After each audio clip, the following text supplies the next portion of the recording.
Okay, this is Rick Reynolds, and with me is William Culver, or Willie, who does the Colecovisions podcast, and we are doing something different this time. It's going to be Intellivision chess versus Colecovision chess. You got to say something to get on there. Oh, hey. Yeah. How's it going, man? All right. So, yeah, I found out that Colecovision, it's a homebrew, right? Yeah, it was made by Collectorvision. Collectorvision. So they've made a chess program. Do you know when this was made? Is it in the last couple of years or so? It was made in 2011. 2011. Okay, so 2011. much later than UCSF chess. Yes. Vision, which I think is 82. Every time we do one of these, I look in the manual to find out what the year is. Okay. So anyway, we've decided to go with level 3 and level 3. That seems to be a good. We hope that's a good matchup. I'm going to switch my screen now, and we will get this thing going. And we decided Intellivision gets to go first, right? That's correct. All right, so there's our screen. I'm going to change this to computer versus. Whoops, I guess I have to do it this way and then say sides. Hold on, there's a way to make this happen.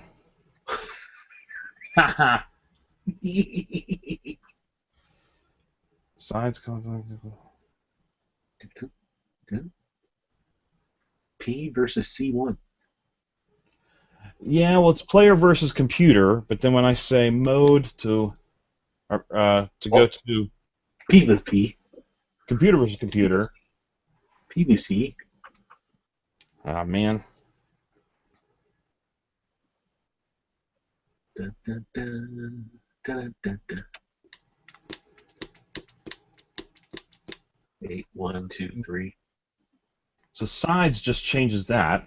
Oh, I think I have to hit color. That's what it is. And that's what it is. All right, so player is black, computer is white. And it is ready to move. All right, we're rolling. All right. So I moved my little white thing here. Let's see. The white thing, exactly. Looks like the fourth one over there. Yep, fourth one over. King. Up 2. Okay, there we go. I'm not getting a full screen from you. It doesn't switch over. I hope it's doing that. Did you click on the little screen in the corner to replace yours? I hit the. I see what's happening. Hopefully that's just my view of it and not the way it's recording. Yeah, it's just your view of it. If you click on my screen, it'll make it full screen so you can see what's recording. Yeah, I didn't even know that was a thing. I'd like to have it automatically switched. Do you know how to make it do that? No. Okay. I have no idea. So we decided to well, I should say when Intellivision played Atari with Ferg, we did level 3 and level 4, and Willie and I were talking off mic a little bit earlier, and decided that his level 3 was probably, we hope, on par with Intellivision's level 3, but who knows? Maybe it's a lot more because it's thinking a lot about this first move. Yeah, I've noticed that. Normally it takes anywhere from 30 seconds to a minute and a half before it makes a move. It's almost up to a minute and a half now.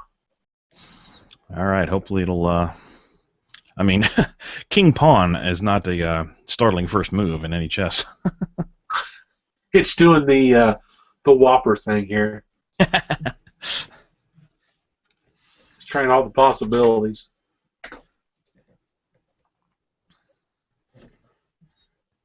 Come on, you can do it. Oh my gosh! There we go. Oh. Boy, look at the speed of that of the pawn movement, though. It just mirrored your move. Yeah, well, that is actually kind of a standard opening as well. All right, so far, Colecovision is outthinking the Intellivision like by 2 minutes. Well, it's slow, man. It's old. We'll see what it. Who knows? Maybe it'll be a short game because the Colecovision will just run circles around. Who knows? Who knows?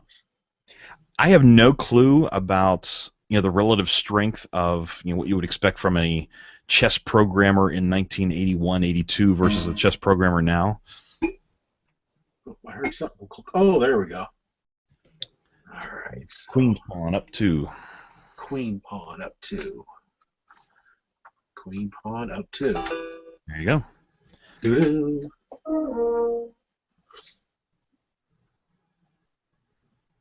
And And it's thinking. watch it'll mirror the same thing. Ah, I doubt that. That would be funny, man.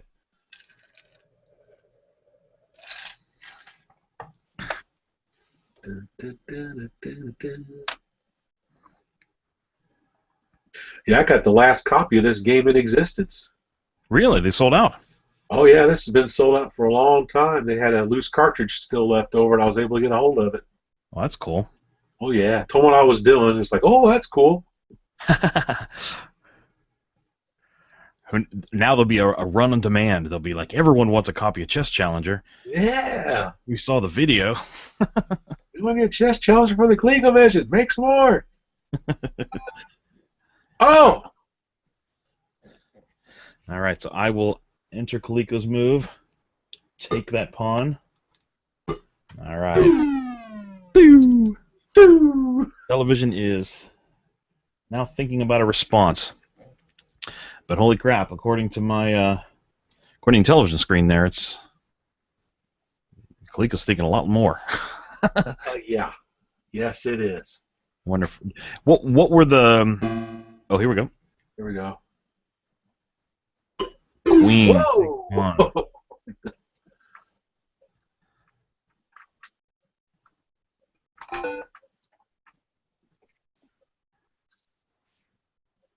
So I'm guessing by the time the ColecoVision came out, what was that, Christmas of 82 or 83?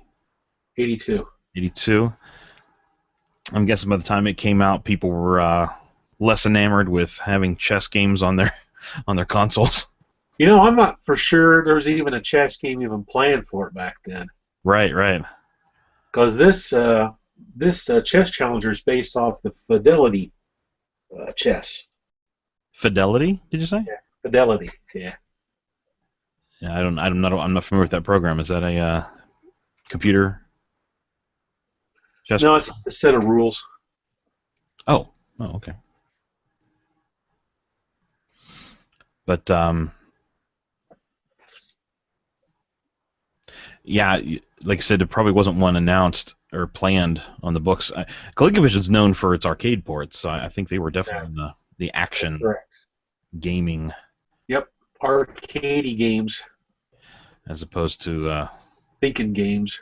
These chess and checkers and Parcheesi. I don't have checkers. I don't have a checkers game on the ColecoVision. I wish someone would make one. I love checkers. So I don't know if we mentioned at the top, you do a podcast about the ColecoVision. That's correct. The ColecoVision's podcast. Yeah, you and SoCal Mike, and it's a good podcast. Gamester 81. So you three of us now. Oh, that's right. I'm sorry. That last episode, I remember you added a third guy. I hadn't known him before him being on your show. Yes. But you guys cover all things Coleco, including the ColecoVision, but other things too. That's correct. So lots of stuff to delve into there. Yes, that's what I figured would be. So, oh, there we go. All right, the knight. Knight. Coming out to threaten the queen.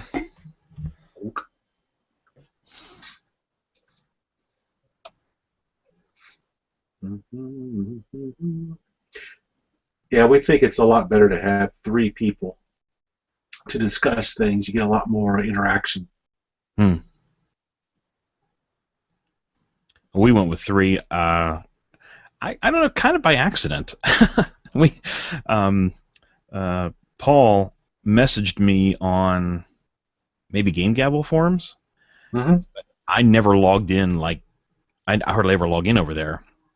And so, like a month later, I see his message, and all right, here we go. Oh, went back. Queen's retreating. That's never a good thing.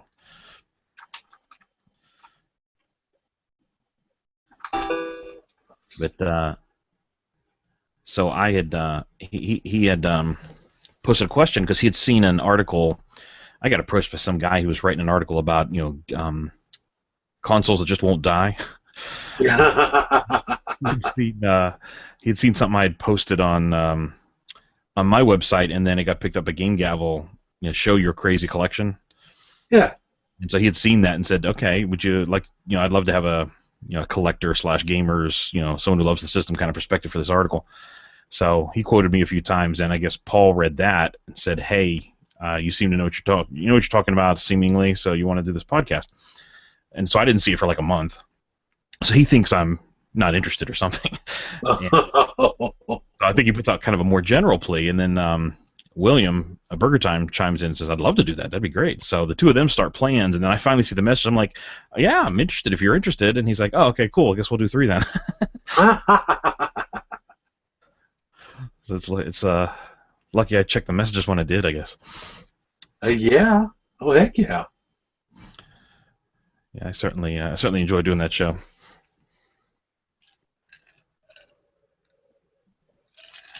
We're working on the Treasure of Tarman.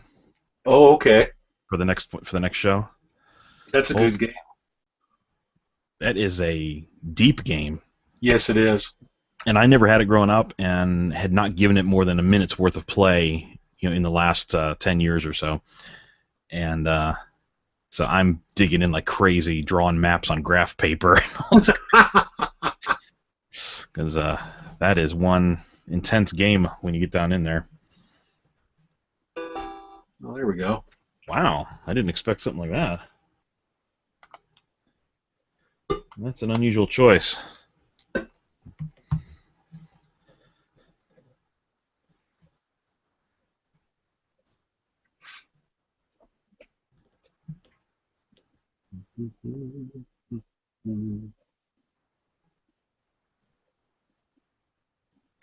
Yeah, we're going to have Paul on our podcast this month. Oh, cool.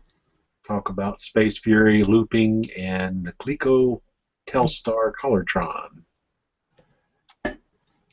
Intellivision's bringing out a night.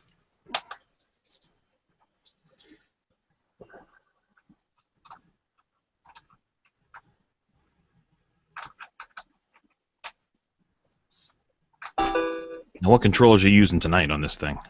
I'm just using my modified Coleco controller. Modified? Yeah, I got micro switches in it. What do the originals have? Leaf switches. They're leafs? Yes. And is that,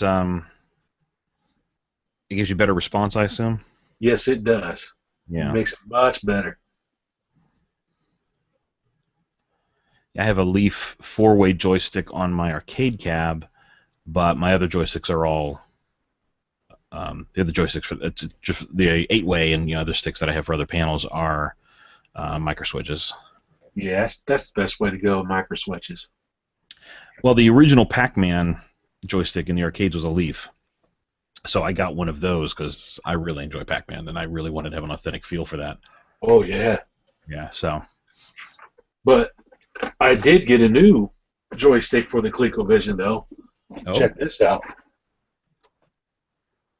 Wow. Isn't that cool? Yeah.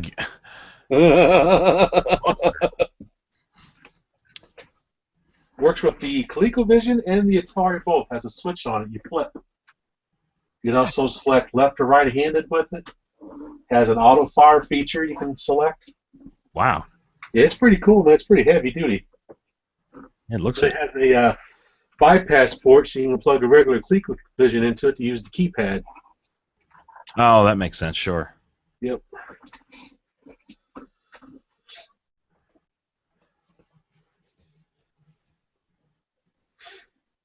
Yeah, there wasn't much aftermarket stuff for the Intellivision controller. Yeah, that's unfortunate. You get somebody with a heavy thumb, man, it'll wear that disc out in a heartbeat. Of course, I've had some good success using those circuit trace pins to draw circuits back onto the little Mylar thing. Have you? Yeah, it seems to work pretty well. I had a Intellivision 2 here that the controllers were worn out on, and I took them apart and just started touching up the traces around the keypad and the disc pad and stuff with one of those circuit trace pins, and pretty much brought it back. Neat. Worked pretty good.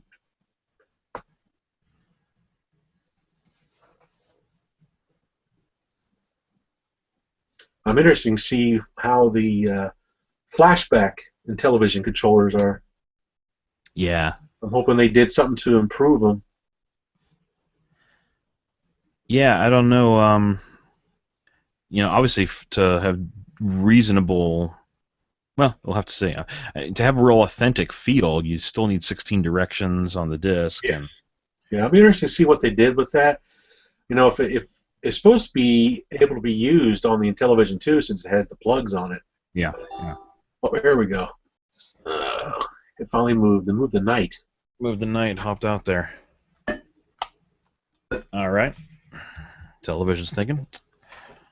But Yeah, one thing I think that the television controller could really benefit from was just being, if they made it like maybe twice as thick and put nice fat action buttons on the side. yeah, Little slivers. yeah, Those get kind of old. yeah. My fingers start cramping after a while. Yeah, for me, the Colecovisions really had my hand cramping. I was playing. Oh yeah. I was playing Space Fury. Oh yeah. I think it's the right button that does the shooting, and the left does the thrust, or backwards. Oh, look at this. Here comes a bishop. Keep it. Keep it to there. And I don't know what. I wondered if it had to do with the fact that the buttons recess into the side. Yeah. Like if it was sticking out, maybe it would be easier. Well, they're actually in a very bad position. They're not very. It's not in a very ergonomic position when you're holding the controller. That's why you cramp so easily. Yeah. Yeah, the Intellivision, I never had so much cramping problems with it. Most games you can just you just two buttons. It's rare to get a third button game. So Yeah. the two buttons on one side are the same as the two buttons on the other side, and so I would just move my thumb back and forth to the two buttons, and got to the point where wasn't real painful at all. But I was trying to do a similar thing with the Coleco, and something about the amount of distance travel maybe necessary to engage the switch. Yeah, there is a lot of travel in those switches on the Colecovision controller. Yeah. Not so much on mine because I got micro switches in there. Yeah, you got it. That probably plays what am I trying to say? Probably plays a large factor in making those better. Oh yeah, this one works really well. I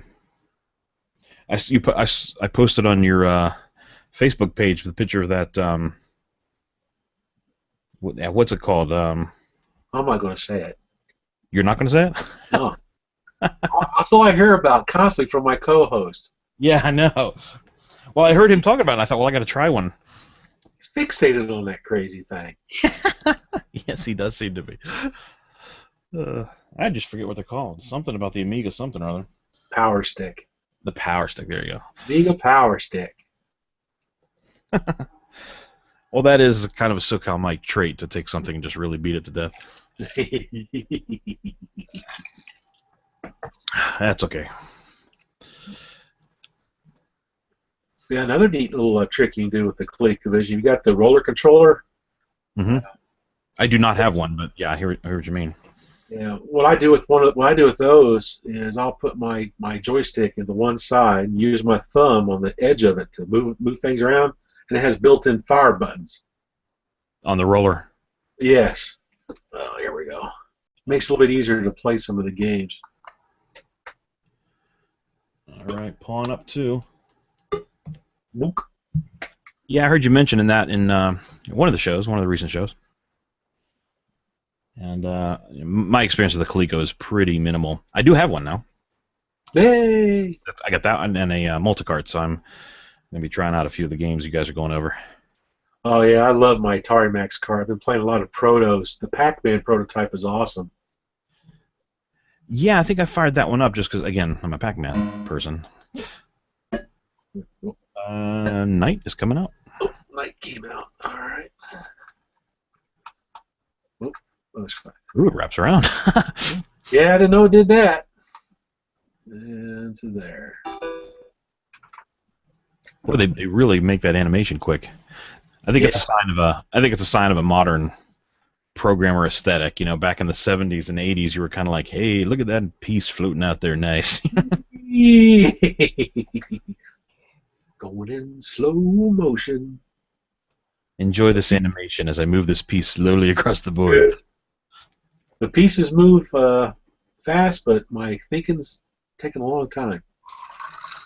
Dang, it took 15 minutes. Holy cow. We'll see if it pays off in stellar play. Yeah. Runs circles around the Intellivision here, or what?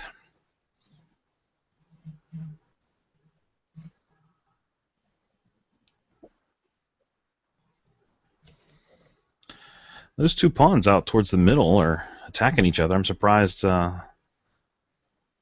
nothing happened there. Of course, I mean, Yeah. it'd just be trading pawns, and it would help. The Intellivision didn't take the pawn. If he did, it would just be getting rid of trading pawns and helping the Colecovision develop that knight. So maybe he decided that wasn't a good idea.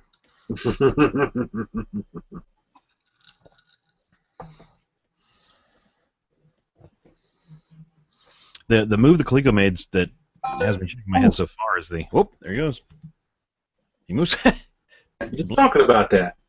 Blink and you'll miss it. There we go. But yeah, moving that knight, moving that pawn over there in front of the rook kind of surprised me on the right edge. Yeah. Not sure what that's about. Some evil strategy. Some evil strategy. And knight takes pawn. Knight takes pawn.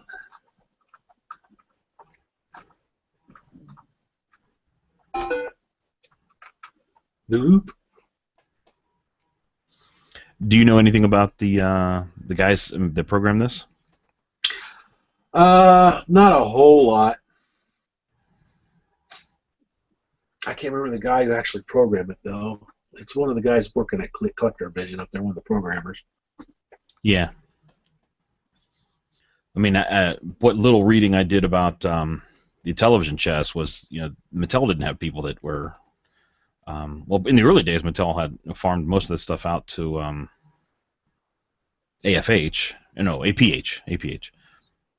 and so the chess was the same thing. But it's funny because back then, we were talking about earlier who wanted a chess program on the Colecovision, but in 79, 80, it seemed like if you had to show that your game console was more than just a toy, you needed a chess program.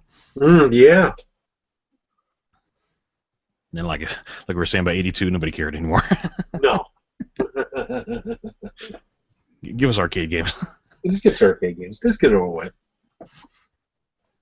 That's funny because that's still my aesthetic. I still want arcade ports on my Intellivision. Not that I play most of them now. Like what I actually play tends to be a lot more of the oddball games. But there's something about I'd love to see that arcade game on my Intellivision. Yeah.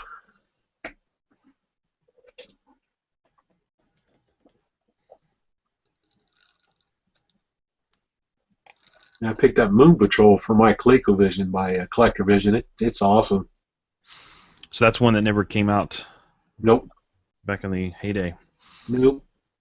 One of the funny things I like about it is that every once in a while, when your buggy gets destroyed, sometimes the wheel get caught on the background and go bounce around the hills. It's kind of funny to watch. Wow. Yeah. I don't know if they meant to do that or it's a little glitch, but it's kind of neat to see. That is interesting. Have you seen you've seen Space Patrol, I assume, for Intellivision? Yeah, when I did my Moon Patrol video for Arcade USA, I played that Yeah, that's right. on the emulator to show how it would have looked on the Intellivision, and it's a difficult game, but it is fun. Yeah, yeah, it is difficult. I managed to play. Oh, here we go. Queen moving out of the way. That's interesting. I guess Queen's protecting both those pieces that the pawn just forked there. But yeah, I played it on my arcade cab through an emulator, and the emulator I was using, Nostalgia, Mhm. has the ability to save your game. So I was because I wanted to take screenshots of like all the cool features. So I played through all 4 worlds all the way through it, but loads and loads of saves and restores Oh my gosh! because it was so difficult. There was an area, holy cow! I had I had unfortunately saved at like an unfortunate spot. Oh. Every time I restore, I had to dodge something, and I managed to get through them and get some pictures, some screenshots taken. So did that have the mine level in there? The mines, you mean, that you run over? Yeah. Yeah, definitely. Mine showed up in, I want to say, probably all the worlds. You'll have the mines showing. Yeah, pretty cool. I was impressed with it. It definitely is pushing that Intellivision hardware pretty hard. Well, they did some neat things with the Intellivision. Oh, Taking the knight and threatening the other knight.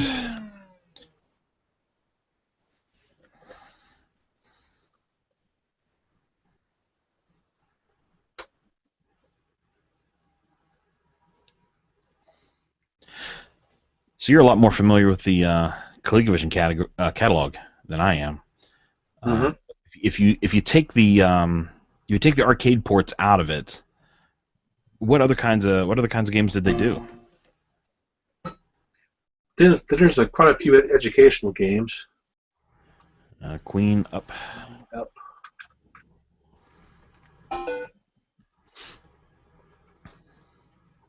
Because I've read about like there's a game based on War Games the movie, right? Yeah, there's War Games the movie, and there's another game called War Room, Yeah, which is a little bit different. and there's something about a presidential campaign race. Oh yes, Campaign '84 or something like that. And of course, there's Fortune Builder, which is kind of like a Sim City game. Oh yeah, Yeah, that's neat. yeah. I haven't got that cartridge yet. I'm slowly trying to collect every game from the ColecoVision, the original release stuff. I'm about halfway there. I got 80 some carts. Wait, you're saying there were 80 some carts released or 160 No, I some? think there's 100 Okay. 126. 126 cartridges, maybe 140, somewhere in there. Including modern homebrews, or you're talking about the No, original? no homebrews. I'm just collecting only the original release. Gotcha. That's interesting. I mean, because the Intellivision had 125, so we're right in the same kind of ballpark there Mm-hmm. in terms of those two systems. Yeah, I want to say 126. I've double checked that.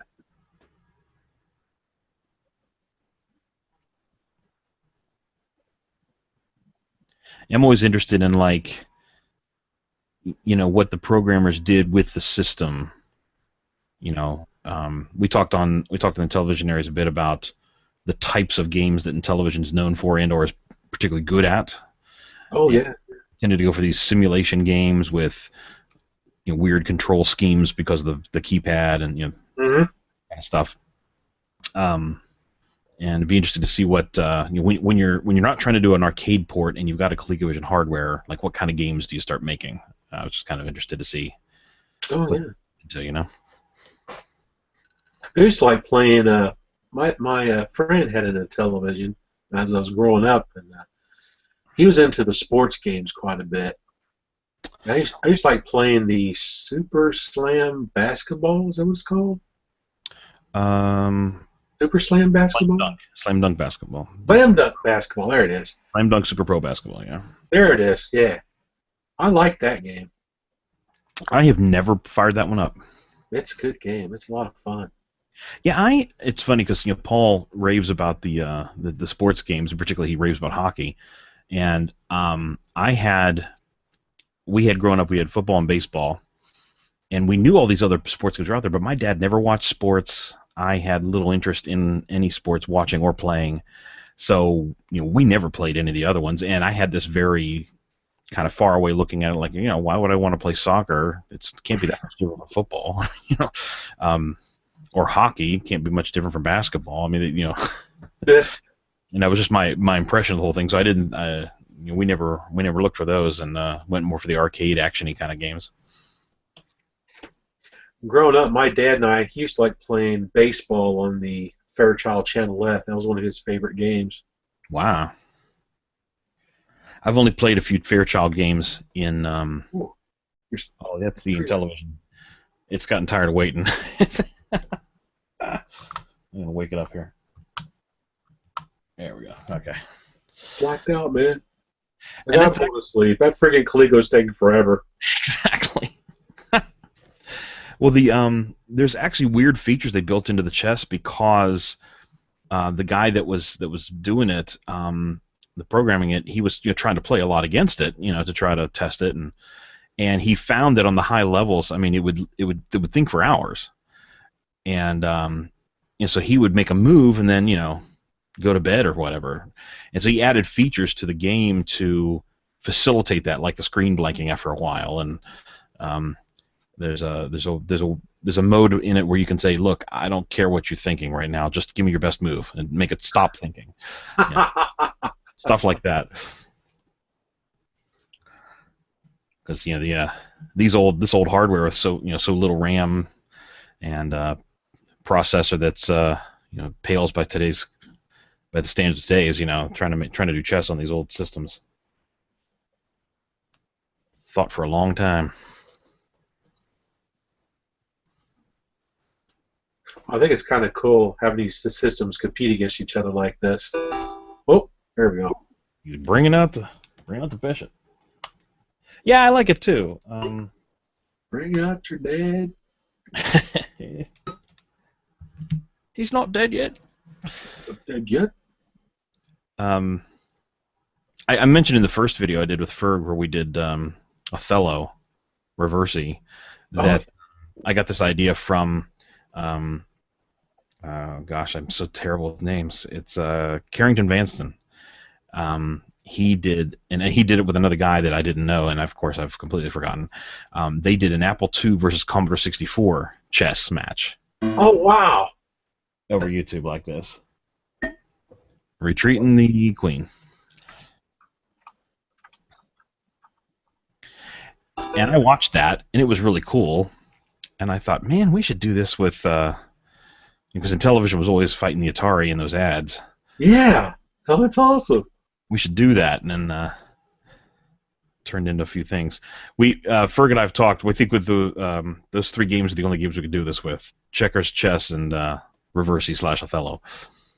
The other games that are even possible, the only other one that comes to mind that's possible would be like backgammon, but because backgammon has dice, you can't. Yeah. Can't guarantee both CPUs are doing the same thing. Yeah. At least you have a few things you can do. Yeah. We're probably Colecovision is just one. We're probably going to do checkers again because we haven't actually played against Atari checkers. We played just the game we played was against Activision's checkers. Oh, okay. So we'll probably do another checkers match just because. It would be kind of cool to see Atari checkers versus Activision checkers. Maybe Ferg and I can do that. Yeah, two Ataris going at it. Yeah, I certainly could fire up the Stella emulator on my Mac and make that happen. Atari is one of the last classic old systems that I still haven't gotten. What? Which is crazy. You don't have an Atari? I don't have an Atari. Never had one. Seriously, you don't have an Atari? I don't. I have the Intellivision system changer. I tell you what, you PM me your mailing address. I have a four switcher here you can have. Oh, cool. That'd be all right. It's the not for resale version, promotional Atari. Really? Wow, neat. Yeah. I do have paddles and joysticks because I bought some things to be able to use for the switcher, the system switcher for Intellivision. But because I've never really gotten into the Atari yet, I don't have any cartridges either. So Well, I'll also need some cartridges too. I have Super Breakout and Asteroids and. Well, I wasn't digging for offers, I swear. I got a bunch of extra stuff. But what was I saying? Oh, I'm waiting for the new Harmony cart to come out. Oh yeah. There's going to be a new one that supposedly is more complete. Yes. Whatever. So when that comes out, I'm going to snatch one of those up and play some Atari. You know, that's the way to go. Is get these multi-carts with SD cards in them. That's the way to go. Yeah. When you want to play original hardware. It's unfortunate the Odyssey 2 doesn't have. There's not even one available. You just have the one multi-cart, but it's all EEPROM'd in. You have to you use dip switches to pick your game. Yeah. Yeah, it'd be nice if someone could come up with a better multi-cart for the Odyssey 2. Yeah. They did a real nice one for the Fairchild. It has a menu system and everything. Oh, cool. Yeah, I was mentioning this on maybe it was in the video, one of the videos with Ferg, or off mic with my co-host or something. But my new goal here is to get one of all of what I consider in my mind were the big four pre-crash systems, which is Odyssey 2, Atari 2600, Intellivision, and Colecovision. Oh. And get a multi-cart for all of them, and just basically have that ready to go. Oh, got to wake the Intellivision up again. That's a good selection there. I wish I would have kept my Fairchild channel left, man. Yeah, the Fairchild's one of those that I never knew anything about back in the day, and read about later. So it doesn't have any kind of emotional memory kind of appeal for me. So the only other ones that I knew of back in the day that I saw. Oh, here we go. That I saw and was desiring were the Vectrex. Oh yeah, I love mine. In the Atari 5200. I had a 5200, but they're so honking big. I don't have a whole lot of room. Yeah. Now, by the way, I don't know how much chess you know, but it looks like Coleco's trying to put a hurt on the Intellivision here. If the Intellivision doesn't do something here, he's going to move that knight down to the pawn that's right in front of the bishop, and that will fork the king and rook. Interesting if that happens. I don't know what Intellivision's going to do. Yeah, the Fairchild I got for my birthday. Of course, Dad brought it for my birthday. I had all 26 cartridges for it. Had both demo carts. Wow. Had a bunch of service literature because my dad used to repair them. He repaired Fairchilds? Yeah, he repaired Fairchilds, Odyssey 2s, Ataris, all kinds of stuff. Was that a hobby or is that what he did? It was a hobby. He was a electronics repairman. Worked on TVs, radios, all kinds of stuff. And in the evenings, he'd fix things for people for some extra cash. That's great. So I had all that stuff laying around. I was his play tester. Yeah. That's pretty cool stuff. Oh yeah. Yeah. You gotta do a Fairchild checkers against the Intellivision checkers. Okay by me. Yeah, I'm not overly excited about trying to get into a 5200. Well, get a Atari 400 or a 600 or 800. Mm-hmm. It's the exact same thing. Yeah. But you can use a regular Atari joystick on it. And it's the same kind of games because basically the 5200 is just the 400 that's been reshelled. Right. Yeah, that was my understanding. A buddy of mine got a 5200 for Christmas that first year they were out, and of course, I went over. We had to play, and I think he got Pac-Man. And No. oh my gosh, those controllers were terrible for Pac-Man. Yeah, I think they actually made some kind of deal you can clamp on the controller to keep your, keep a true X, up, down, left, right. Okay. Some kind of snap-on deal for the joystick, if Yeah. I remember correctly. Yeah, we were a little disappointed. Boy, Intellivision's thinking this time. Oh yeah. You're not like I say. I think Coleco's putting the hurt on him here.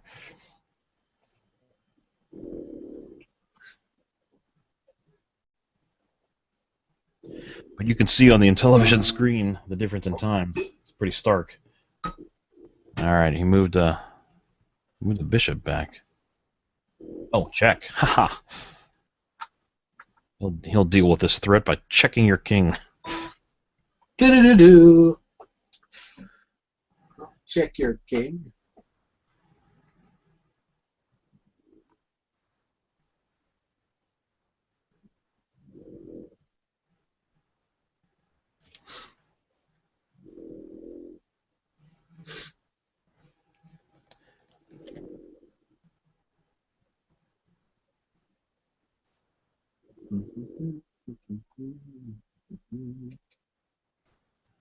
See what Coleco does about that.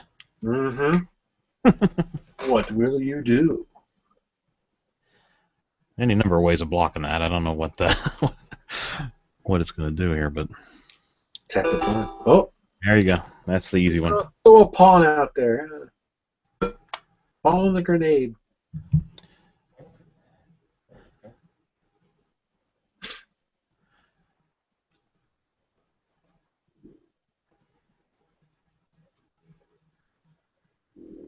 But yeah, if you look at the Intellivision screen, Intellivision thought roughly almost 9 minutes. Coleco's thought like 3. Yeah. This is kind of like what was happening with the first Intellivision Atari match. Only Yeah. the other way around. Yeah, the Intellivision was thinking so much longer than the Atari. So we did a second match and bumped the Atari level up one, and they thought they were much more, I don't know, they were probably within 10, 15% of each other once we had those levels dialed in there.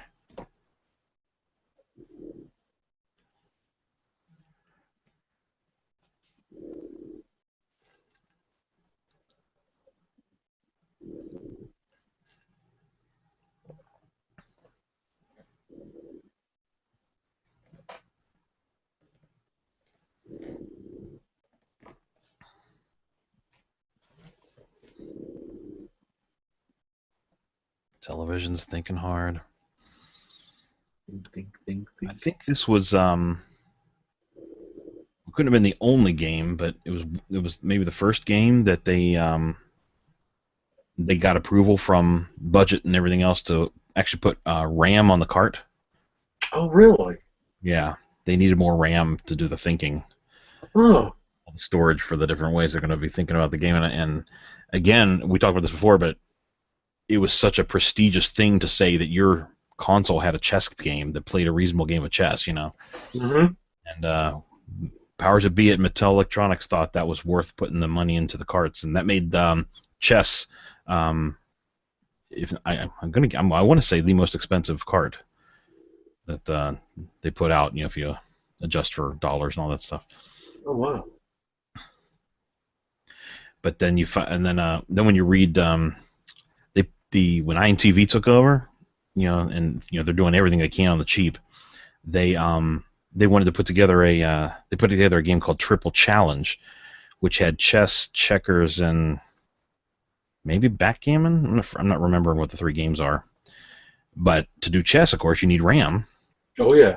And so they found out that there was chess has 2K of RAM on the cart, and according to the story on Intellivision Lives there, they one of the guys that was in charge of whatever found out about a supplier that had found a bunch of 4K chips of RAM that were faulty.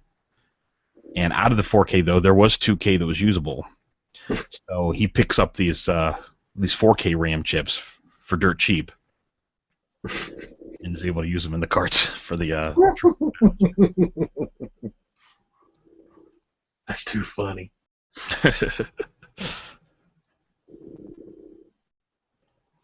I love that kind of history, that kind of crazy stuff. Yeah, that makes it interesting.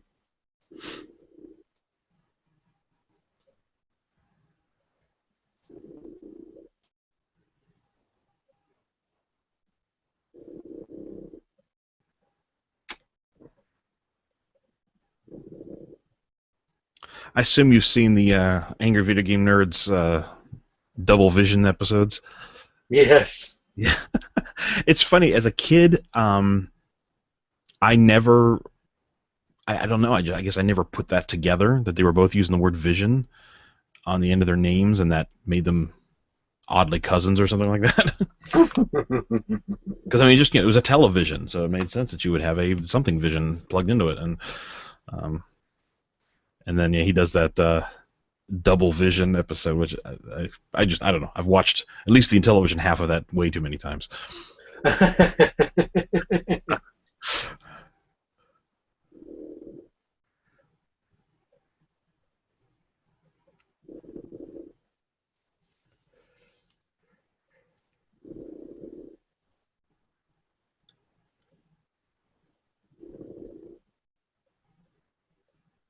And Intellivision has not given up yet.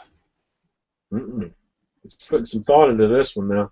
Yeah, getting to that point in the game where time to step it up a notch, probably.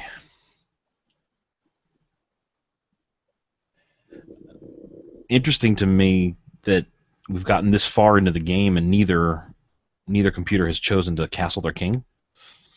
Something happened in both the chess games with the Atari. Really? Both sides castled, relatively early, and neither of these sides have done that. It's been maybe too much action out in the middle of the board.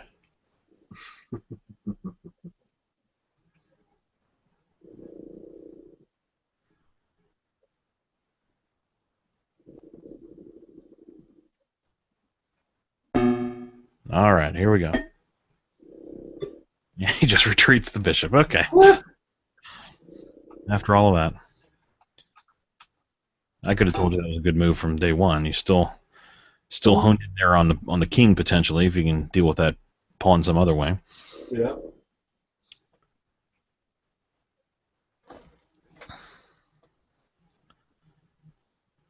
Intellivision's still putting up a fight. It's got the king is being attacked by the bishop on the left and the queen. Mm-hmm. And it's the Colecos blocked both of those, but that also means that those two pieces are pinned, and they have to stay there as long as Intellivision's keeping that threat going. So interesting. Not sure what, but then, like I mentioned before, Coleco's got that possible fork going on down there with the knight. So, but then if he does that, the Intellivision can take back with the queen. So, not sure what's gonna go next here.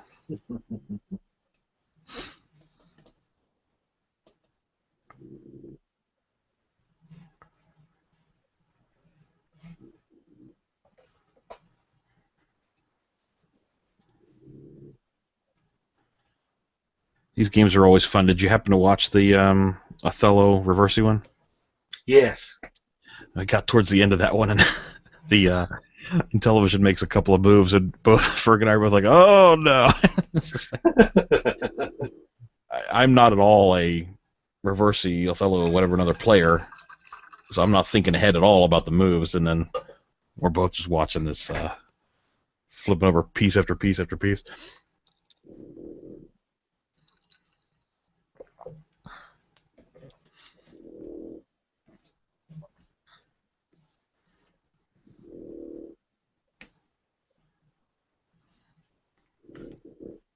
Now Coleco's thinking deep.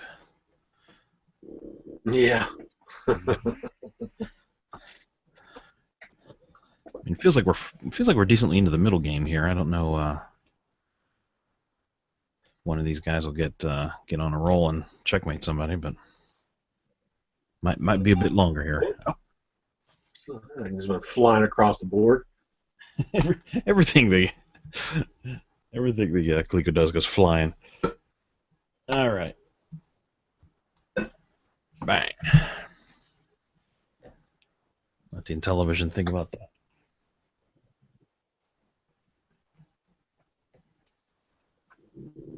Yeah, so I've been working on my retro gaming setup down here in the basement. Oh, cool. I do have my, like I was saying, setting up the systems. Mm-hmm. I do have my systems all kind of like the stand we have our TV on down here has decently deep shelves. I'd say the shelves are probably 2 to 3 feet deep. Mm-hmm. And so I've got an Odyssey, a Colecovision, a couple of Intellivisions, the ECS for the Intellivision, the IntelliVoice, and I got the multi-carts all here on this shelf and the appropriate power and one master video cable. I just move that to whatever system I'm playing. It's all set up to play. All right, here we go. Okay, take that pawn and check.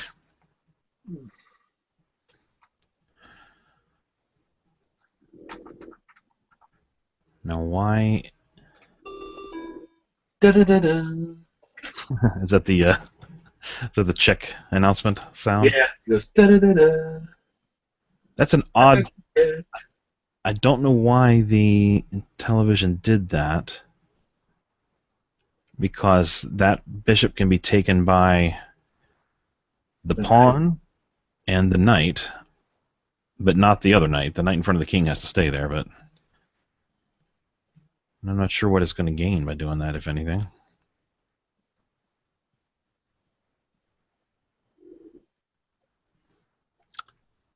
Guess we'll see.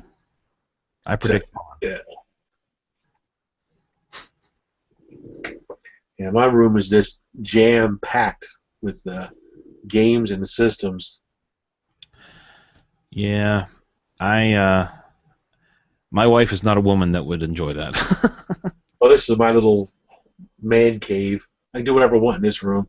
Yeah, I've thought more than once about a man cave. We just don't have the kind of house where that's going to work well. Mm-hmm. This basement area is the closest thing I'm going to get to a man cave, but it is also the area that leads to, say, the laundry area and the furnace and all that stuff. Mm-hmm. So she's not going to be excited about this room being overpopulated, let's say. And that's okay. I kind of share her aesthetic for sparseness. Oh, there goes the pawn. That was my guess.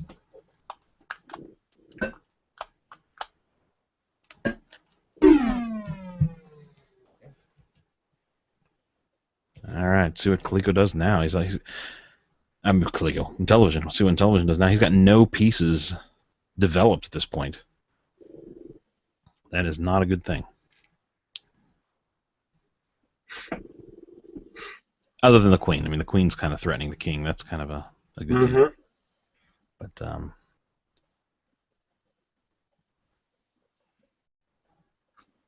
the knight's barely out there.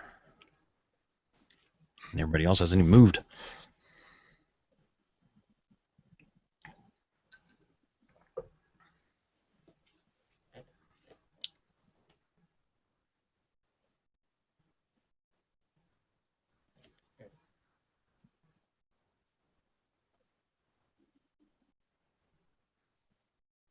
Ferg and I were postulating in our last video that these are probably videos, particularly these longer chess ones, that people will see, watch the beginning, skip to the end. Yeah. It's like, oh, that's pretty. Okay, let's just skip to the now. Fast forward. Speed chess. They're fun to make though.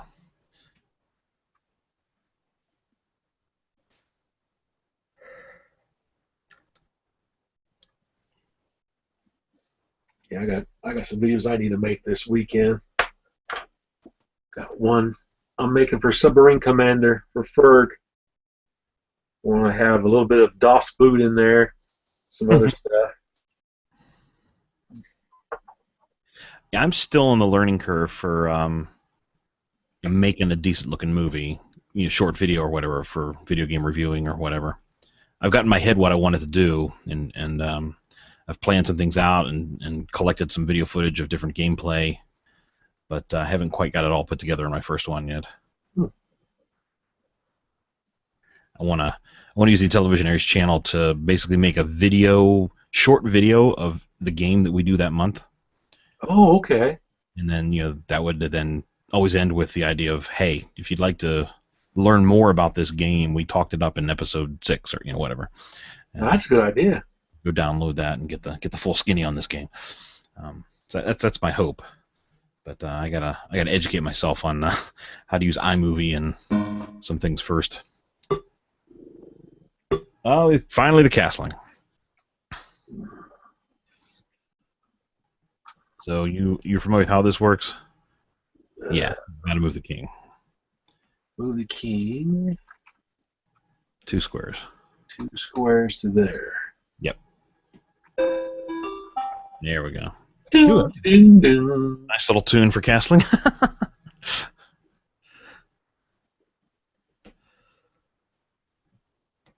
That was probably a good move. Get the king protected a little bit better. Reduce now there's not that fork danger over there with the knight.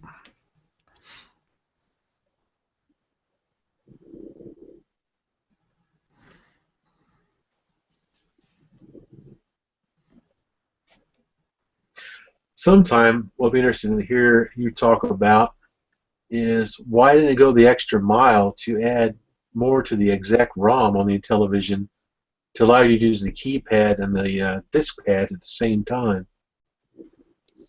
Yeah, I'd like to hear an answer to. I think it's less about the exec and more about the number of control lines coming from the controller. They only have nine lines to do 31 inputs. Yeah. Coming from it, and I always wondered why they didn't just what would it take? 2 more lines to disambiguate the whole thing, so you wouldn't have that problem. Was it really important to only have 9? That DB9 was such a widespread connector on all these systems, but the original didn't even bother putting a connector on. It just kind of had them connected in. So it would seem you could do 15 lines if you wanted to. I mean, who would care? Mm-hmm. For whatever reason, I've looked at the the pinout schematics or whatever. Mm-hmm. What lights up when for each of the different inputs, and if you look at it for any length of time, you realize, oh yeah, I can see with this encoding why it's ambiguous. Yeah. It can't tell the difference between northwest and northwest plus 9 or something like that. Whatever it is, and it would just need a couple more.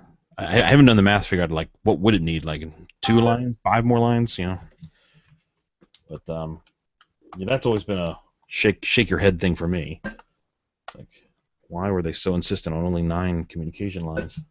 All right, knight threatening the rook.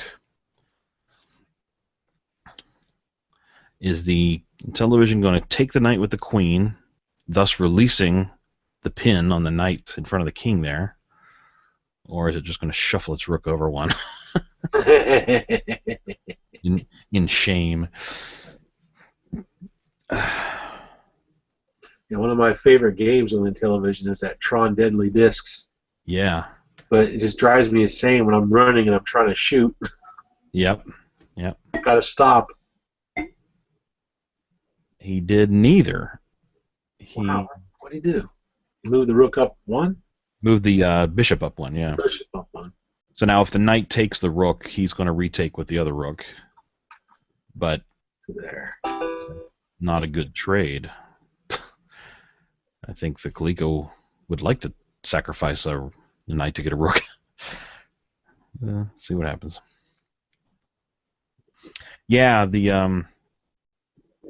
that's very frustrating.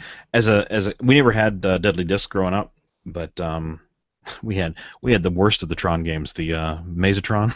Oh yeah, one we had. But we had Night Stalker, of course. Oh, that's a good one. And I didn't know if I think in the day back when I was a kid, I did not realize that you couldn't use the keypad or the disc at the same time. And so I'm sure I must have been like freaking out. Shoot this thing! As I'm running away, blaming the I controller, want blaming the to. game.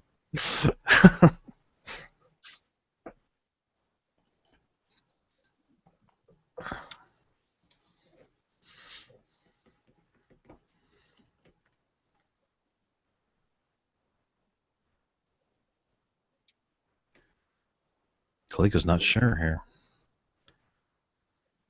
Got to think some more. She's like, what will I do?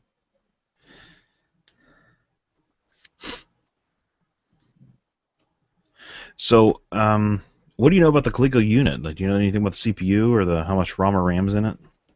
The Well, it's Coleco. got a Z80 CPU Oh. in it. Okay, yeah, that was a much more standard CPU than the CP1610 they put in the Intellivision. Oh, Well, that's interesting. Bring the queen across and threaten that bishop.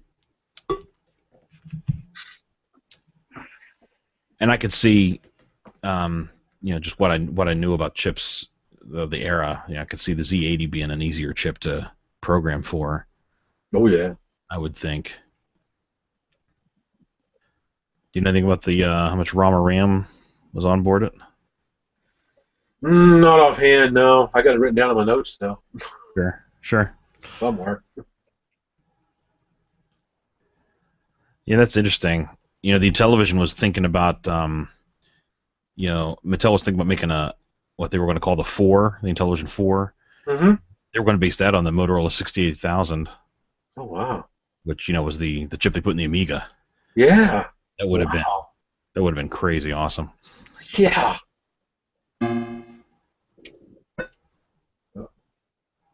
All right, it's going to move that rook out of harm's way. Now that he's got an opportunity. I'm surprised the Colecovision didn't just trade its knight for that rook. Yeah. It's strange to me.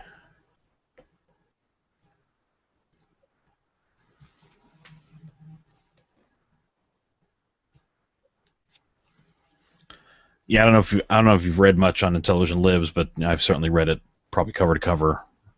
Cover to cover? That doesn't make any sense on a website.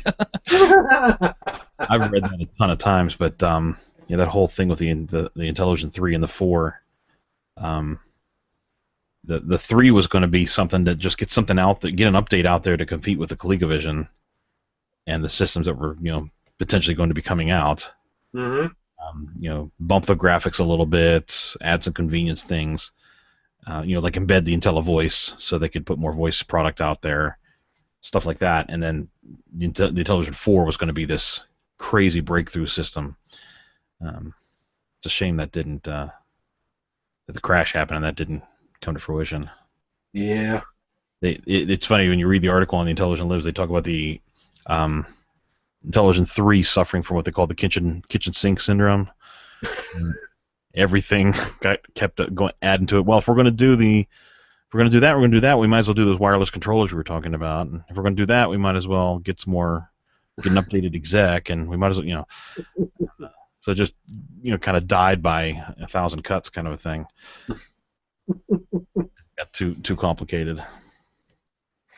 Yeah, it would have been amazing to see what would have happened if the crash hadn't occurred with these systems. Yeah. Yeah, none of the I say none of them. I guess I don't really know, but I'm not aware of any system. Activision made it through, but most of these companies were positioned in terms of capital and expenditures and labor and all that kind of stuff for growth only. Nobody was ready for a downturn. No. All right, bring this bishop down here and threaten that queen. And that's a real shame. Of course, how would you? It's fun to look. You read article after article or see videos you discussing it all about all the shovelware that was coming out and blah blah. But that's all hindsight. At the time, Mm-hmm. who could see that was happening around them? I don't think I would have. Of course, I was a kid. I didn't know anything. So.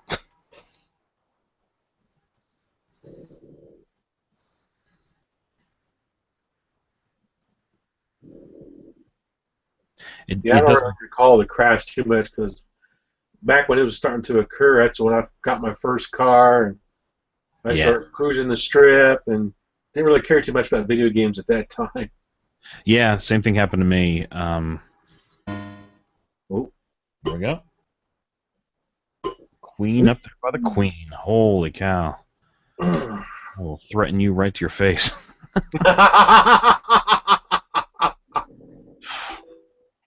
Aha! Yeah, my dad. Well, that's interesting. By doing that, he opens up the possibility for the bishop to attack that rook down there, and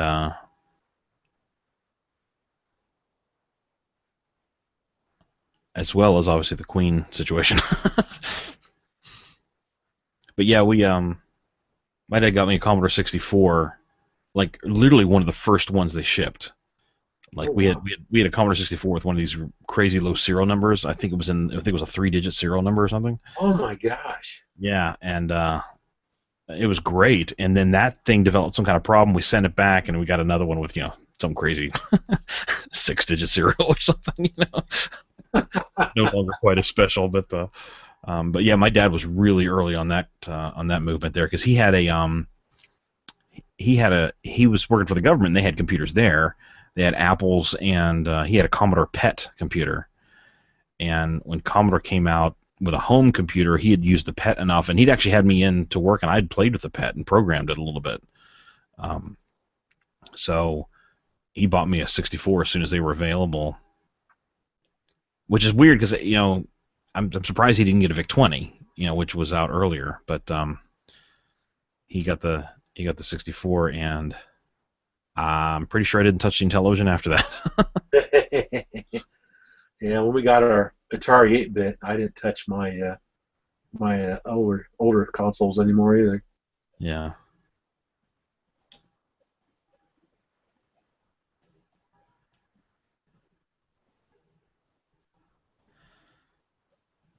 Coleco's thinking away. It's funny, the time's shown on your screen. I'm guessing they are elapsed time, right? For each. Yes, it's time in each side. Yes. And so that's what's happening on the Intellivision too. So I guess that one of us is just faster at moving, making the moves for the computer, because it looks a That lot closer that on your screen. that and mine sat here for a little while before we started, and the timer was still counting up. Oh, okay. Yeah, that'll add something to it. Maybe that was on the Intellivision's timer to bump it up some. Because on my screen it looks like it's better than 2-1 in favor of the Colecovision thinking longer. Mm-hmm. But on your screen they're what, 3-4 or something like that. Yeah, because we sat here for a while the timer was counting up before we made a move, Yeah. the first move.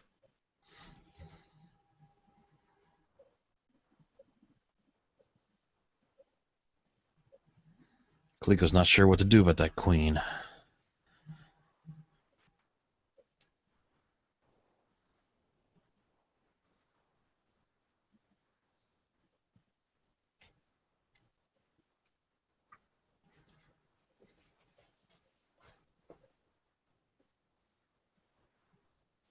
So did you get into early 8-bit computers? Yeah, yeah. The first one was the original Atari 800. I don't know what. I didn't know any friends that had Atari computers. I had a friend that had a TI-99. I had a couple friends with Apples, and I had the Commodore 64. I had another friend with the Commodore. 2 or 3 friends actually in my neighborhood had Commodore 64s, and of course we pirated discs like crazy because apparently that's what we did back then without even thinking about it. But I didn't really even know that Atari made computers. I thought Atari kind of dropped out of the world because the last thing I had seen was the 5200, and I didn't know about the 7800 until modern days and reading back, and Hmm. I didn't know about the Atari 8 bits at all.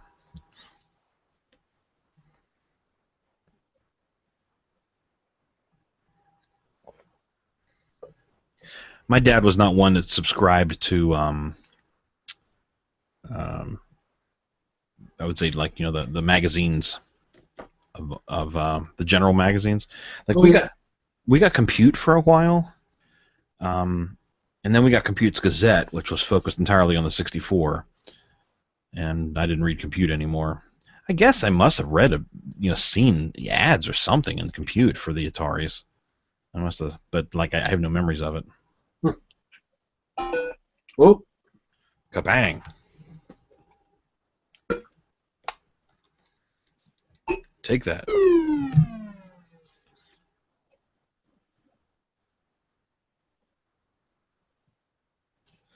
You can also see on the Intellivision screen that the Intellivision has only taken pawns. The Coleco has taken power pieces as well. Not only has the Intellivision taken fewer pieces, it's only taken pawns.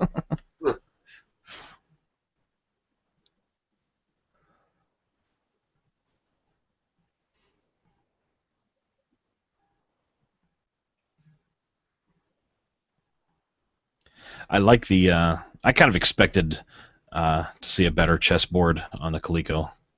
I really like that look. All right, it's time to trade some queens, apparently.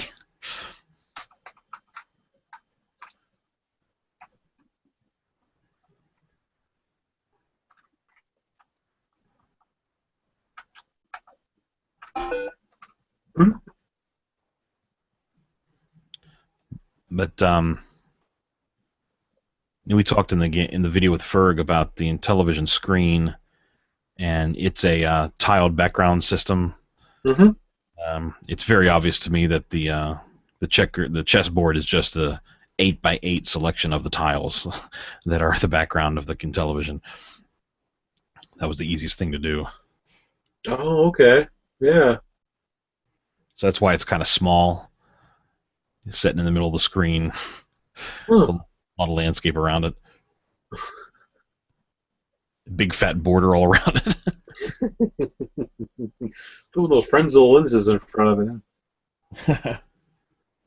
Yeah, the Coleco screen looks real nice. It's got a nice. I expected better resolution, so I'd expected better display and stuff. But they've got a real pleasing. Well, it's a modern port, not port. That's not what I mean, but modern effort, and it's got a real pleasing arrangement in terms of just how much screen it's taking up and that kind of thing. Well, finally, the Intellivision took a queen. Yay! Yeah. I fully anticipate. Oh. I was going to say probably the pawn. That's the easiest thing to do.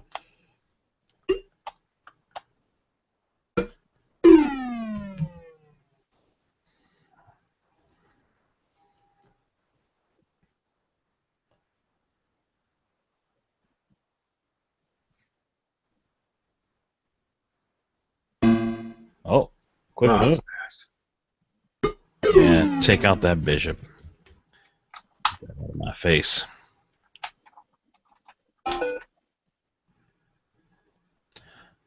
So just tonight, I finally got my Odyssey 2 video and sound output cleaned up. Oh. Because, like a fool, I had put a non-shielded RCA cable. And I'm like, why is this so dirty? And then I'm changing cables, and it's dirty every single thing I put on there. I'm like, why is this video so terrible? And then I plugged it directly into my coax. Yeah.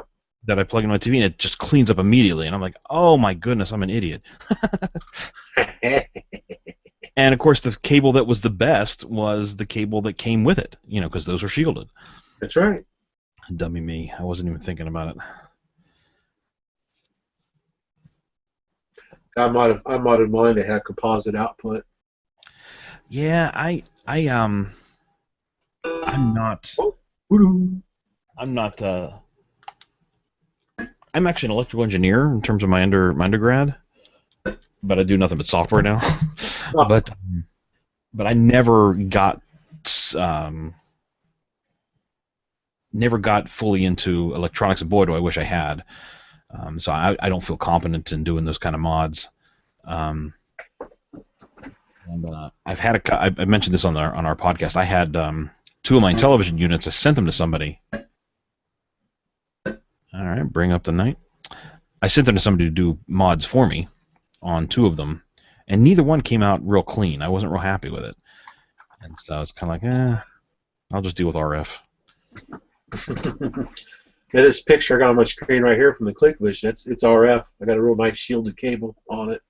Okay, it looks clean, yeah. Yeah, it's crystal clear. Yeah, mine's got just a little bit of ghosting. I don't know if it's coming through on the Hangout, but No, I don't really see anything. okay, there's just a hair bit. Yeah, I can see something next to the B in black. Yeah. I notice it pretty strongly on if you're looking at the black pieces that have been removed. There's this ghost to the left there.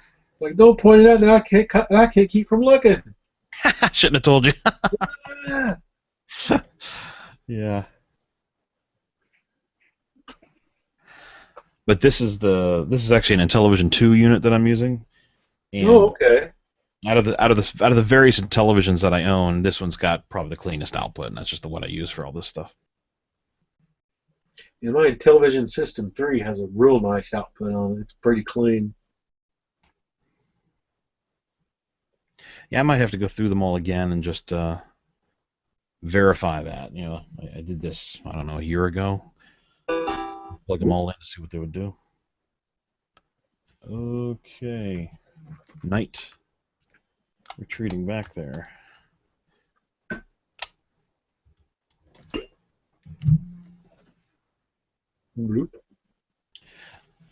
I mentioned it on our podcast. I took took one of my units into work, one of my Intellivisions, because I work. We're all doing software, so it's not uncommon to take a break and play a game. Like there's a ping pong table somewhere, but of course I'm playing Intellivision games. Got a couple of guys who, okay, all right, bring out develop the Rook a little bit. Got a couple of guys at work. One of them, I think he had an Intellivision as a kid, and the other guy played Intellivision with a friend a lot as a kid. So I can usually get one of those guys to come play some games with me. Definitely going to get one of the flashback units and get that in there. Oh, that'd be just perfect. Yeah. I'm thinking about picking up a spare Coleco flashback too. Yeah, I'm picking up 2 of each. We'll use one for a prize on the show. Yeah, we haven't done any contests and prizes on our show yet. We've talked about it. We just haven't really come up with a plan yet. Of course, we're all focused on CGE right now. Oh yeah. I've been pretty busy with that myself. Yeah, you're the console room guy, right? Yes. That's pretty awesome.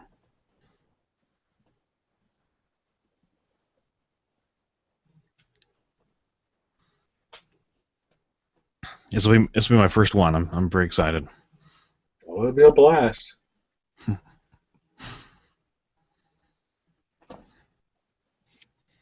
One to go to. This is going to be the one since it's extended hours. It's 3 days now. Yeah. A whole lot going to be happening. And we had Scott and UK Mike on the last episode of our show talking about it, and Scott was basically saying, "Look, man, if you like the Intellivision, you got to get to this one." Yeah. Going to be some stuff going on. Yeah. So it seems like a good one to start with if I had to pick a year. Although it would have been cool to be there when Carol was released 2 years ago. Oh yeah. That would have been kind of neat.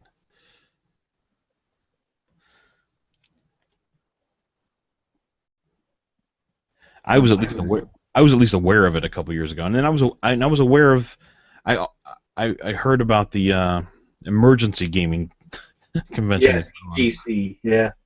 And but yeah, like I said, this is the first year I've put the money aside and made it happen. So Yeah, take some spending money with you because it's going to be a lot of releases. Ooh. Oh, there we go. Coming down. Threaten that rook. Yeah, I am. I got myself a little purse money, as you will, whatever. Yeah, I've been saving up myself. There's quite a bit of stuff I'm interested in.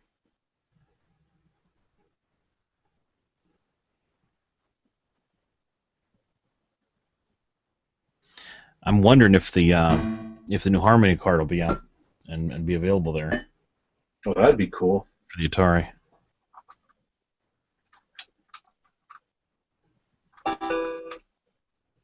Doo-doo.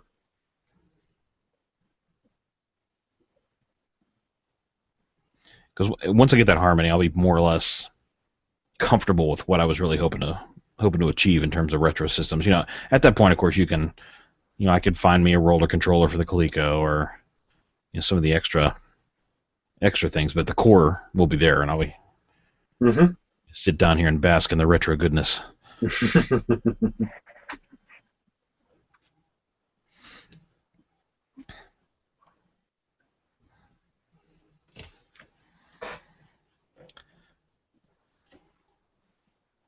Well, speaking of chess material, I mean the Coleco has a distinct advantage, but it's not doing much with that advantage so far. No. I don't know what it's going to do. It looked to me, but who am I? But in terms of chess authority, whatever, another. But it looked to me like Intellivision had more going on at the beginning, but then started losing on material. So and shuffle back. It's a little cha-cha with the Cha-cha-cha. knight there. Step in, step back. Do the dance.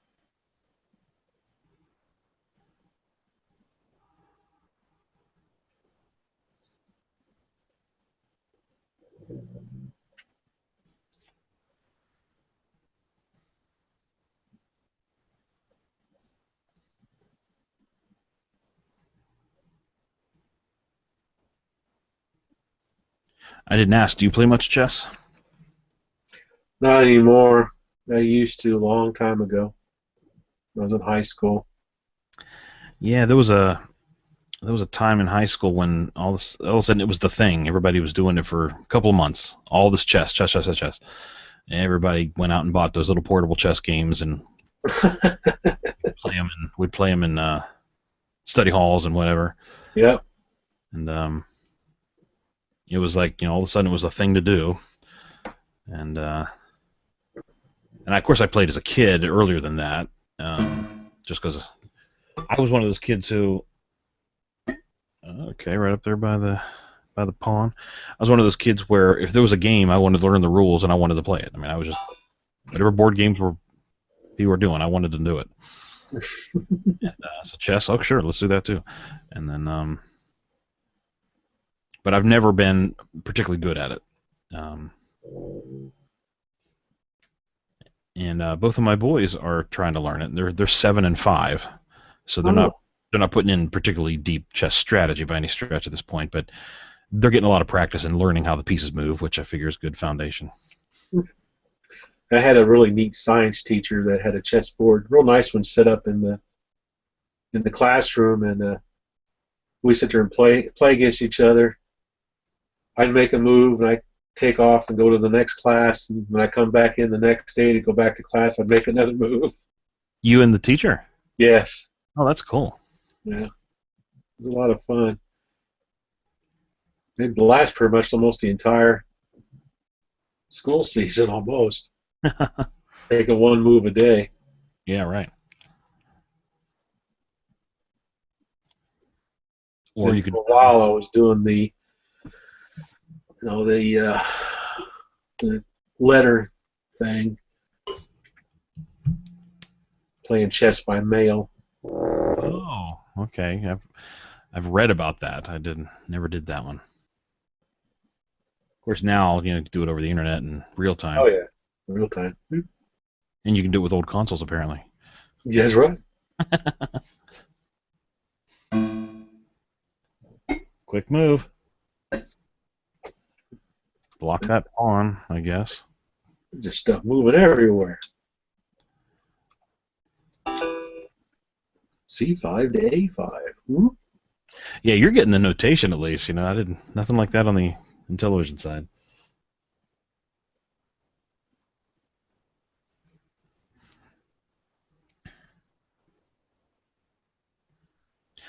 I enjoy chess, and my problem is I just don't put in the time. I need to play like 150 more games of chess before I feel better about it. And I've got the program to do it. There's a program on the iPad called T Chess that has the feature where it has what it calls a rated game. Are you familiar with chess ratings? Mm-hmm. Yeah, so you just say, I want to play a rated game, and I think the very first game it says, okay, I'm going to play against you at or I'm going to assume you are at a level 800, and you play. And if you lose, it says, okay, next game I play, I'm going to play you at like 650 or whatever. But if you win, it'll say, okay, next game we're going to play at 1,000 or whatever it is. And you play, and as you win and lose, it keeps adjusting the rating it plays against you, and you get a decent feel for how strong of a player you are. That's kind of neat. Yeah, I mean, the only thing stopping me from doing stats, then. the only thing stopping me from doing that is I'm not putting in the time. That's the problem. I really like that because I always feel like I'm going to get a fair game out of it. Once you play your first 6 or 8 games, it's probably honing in pretty well on your skill set, and you can hopefully enjoy the game. Because my problem with modern chess programs is level 1's too hard. And so I need something to take me by the hand and walk me through a few games. It's like, move it here. Okay, I'll follow the bouncing dot.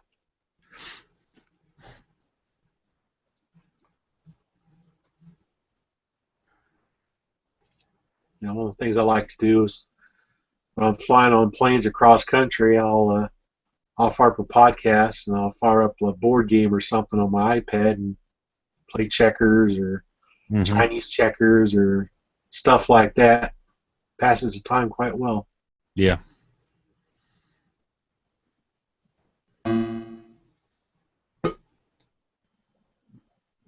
Zing. Bring the bishop up.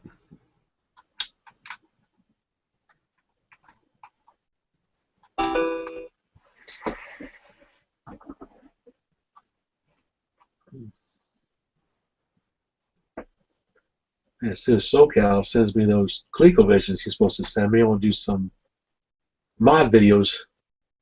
Placing the memory chips inside, doing the new power switch mod.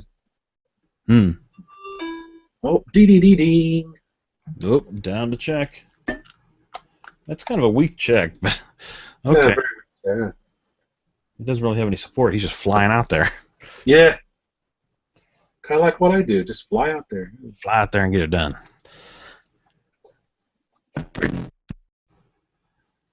King to the left. Yipper.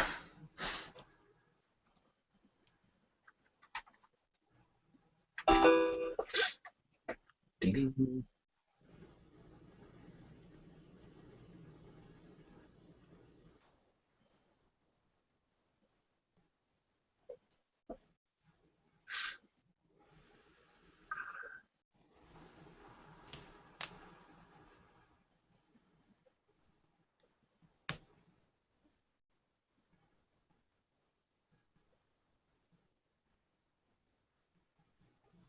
You don't hear any kind of growling sound, do you?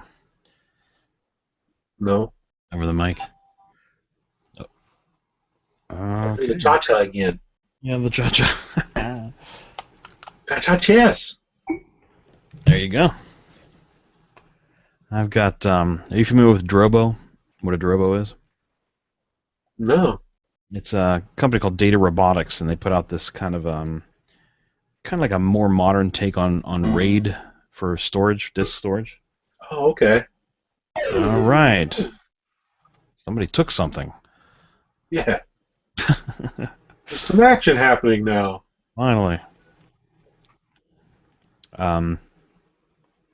So they have a little thing about the size of a toaster, and you put 4 hard drives in it, and it does data protection across them all and exposes them as a big volume.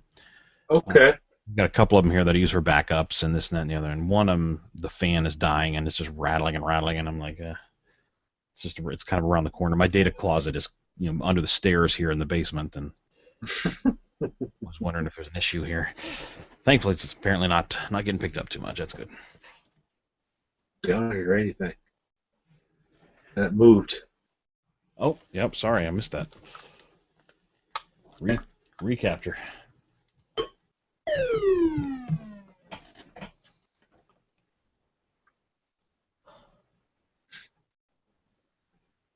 Still a good couple of pieces ahead. Board's getting kind of sparse now. Yeah. Oh, where's this guy going? Take a pawn.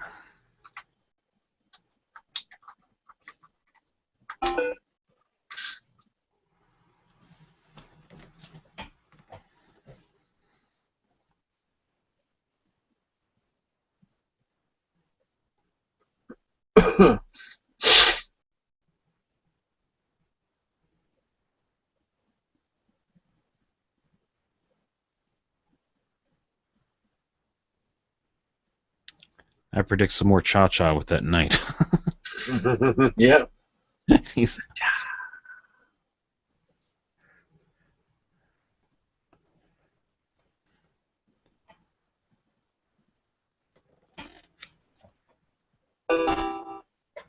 Oh no, just come out and do that game.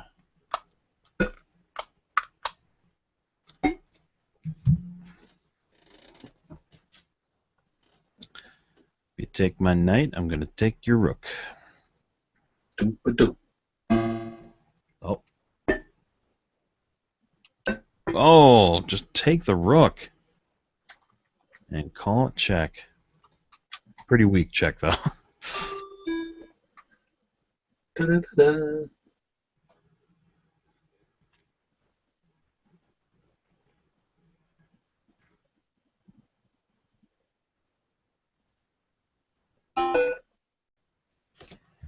There we go. And the run on the king was thwarted.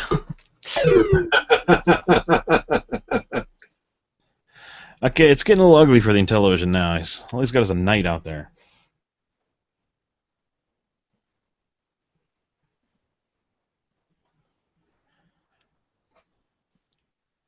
Not a lot standing in Coleco's way now. Got to get its act together. It's got to get that other rook into play. It's just been sitting there. Yeah. It's getting all lonely.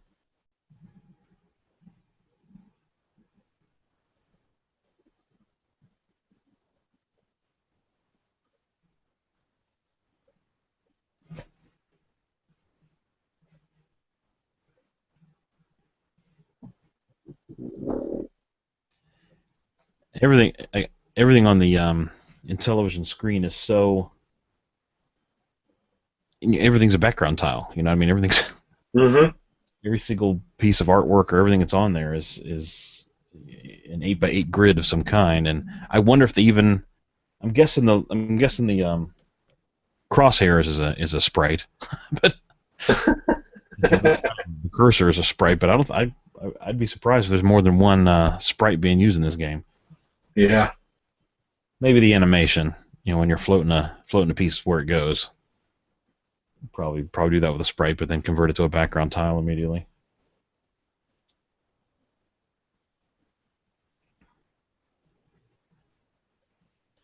I'm trying to work on a game for the Intellivision that I'm trying to free myself from the 8x8 grid thingy, and try to draw the background a little bit differently than that. Of course, you still have to map it to those grids. You can't get away from it. But I'm trying to make the game look a little more sparse. All right, just bring up a pawn. Don't have a lot. there's not a lot more it can do, frankly.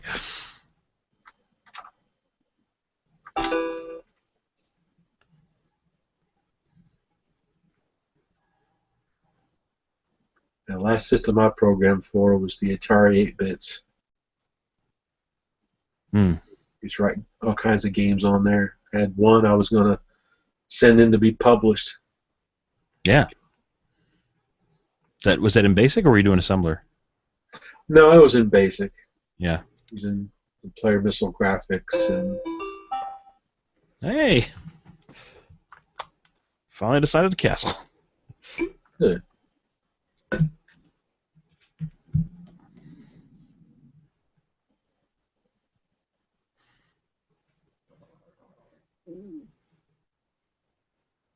Yeah, I don't know. That was you said that was for the Atari, right? Atari computer. Yes, Atari 800. Were there did other languages come out, programming languages that you're aware of? There was Pilot. There was an assembler editor cartridge. Mm-hmm. But you get like Pascal or? I think there was a Pascal for it. Was there? I can't remember. I know there was a Pascal for the Apple that was kind of a big deal for certain types of software companies. I think they would program to that Pascal runtime. But the best combination I had was I used a regular Atari Basic with the Monkey Wrench cartridge. What did that add? Add a whole bunch of more functionality to the Atari Basic. Okay. Do a lot of neat things with it. Compile stuff into machine language and make them into executables, and off I go. I think I had some kind of expanded BASIC at one point for the Commodore, but most of what I did on my Commodore in terms of programming my own stuff was little utilities to load more than one game from the same disk and stuff like that. I didn't really try to bang out anything really complex. I never got into assembler on the Commodore. I did everything in BASIC. And a friend of mine and I were working on a text adventure, and we were both going to do the same game. He on his Apple II and me on my Commodore, and but we didn't know anything about like real modern programming techniques. I mean, we knew about string variables and integer variables. So we got pretty far into the design of the game. We were starting to implement a lot of the stuff, and he came to me one day at school and said, "Well, we're done because I ran out of memory." Because we were storing all of the text and everything in just the 64K of RAM. You know, my gosh! We weren't doing anything dynamic or paging things in and out or anything that you would do in a modern way of thinking about it. And I remember scratching my head going, okay, those guys at Infocom must know something I don't know about programming. Because there's no way I could make a game even a tenth as big as what they've done.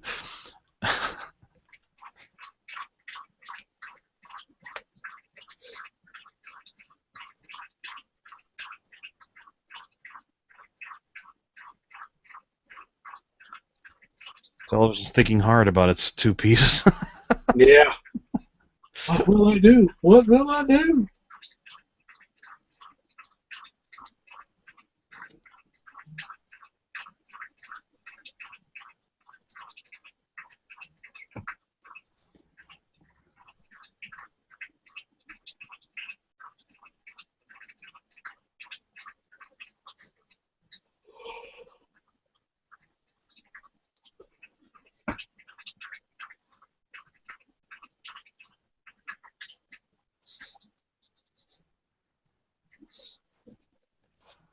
Yep.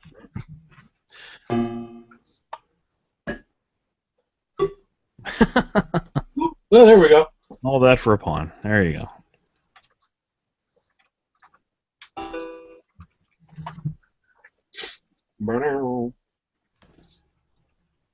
Starfall, come here.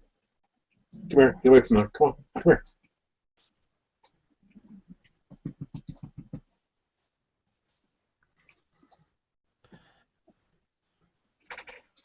So a podcast I mentioned on our show once was the it's called Mission Log. It's a Star Trek. Yes, yes. I've They been listening to that since you mentioned it. have you? Yeah, they're about to get into the movies Yeah, I next. really enjoy that podcast. Yeah, they do a good job of really taking those things apart and stuff. But they're about to start the movies, so tonight I had me and the two boys sat down and started watching the first movie, and they were mesmerized. Really? They had to go to bed before it was over, and they were both like, "Okay, we gotta finish this tomorrow." Oh, that's awesome. That giant cloud, and they're watching the spaceships get destroyed, and they were just like, "Man, that thing's nothing can hurt that thing." And Yeah, I like the Klingon theme song. yeah, that's cool. Yeah. But I was wondering if because that's not at all a fast-paced movie. It's very slow. No. I wondered if it would hold their interest, but boy, they did okay.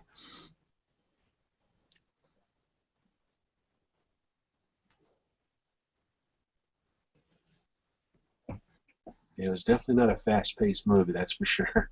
Yeah. They more made up for it in number 2, though. Right. Yeah, number one really has that feel of, okay, fans, you want to see Star Trek again? Let's take a long, wide, panning shot of the Enterprise, and we're gonna. Yeah. Oh my gosh. Yeah.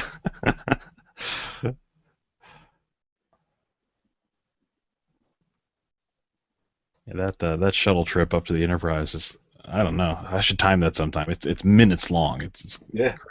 Well, those model makers are proud of their work now. exactly. They wanted to show off what they did.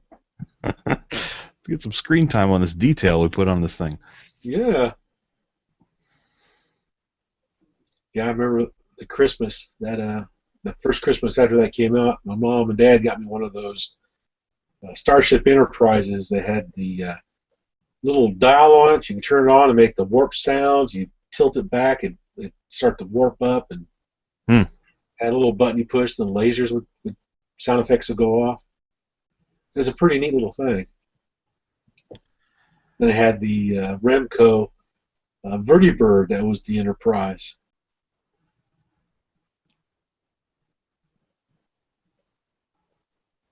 Yeah, I had to do catch up on Star Trek. As a kid I saw Star Wars in the theater. Yeah. Definitely was interested in that. And another pawn move. Whee! Go up and attack that knight. But didn't see any Star Trek. I think I knew of it, but I didn't really see anything of it until Next Generation. Mm-hmm. And then, of course, I started deciding I wanted to go back and watch those old ones and see the history of it and stuff.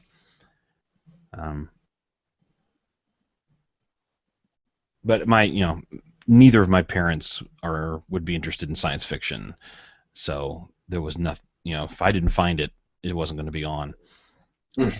Definitely different in this house. My boys a good solid grounding in quality science fiction. Well, what's cool with having young kids, and you're watching some of these classic science fiction movies, you get to rediscover it again through their eyes. Yeah. Yep.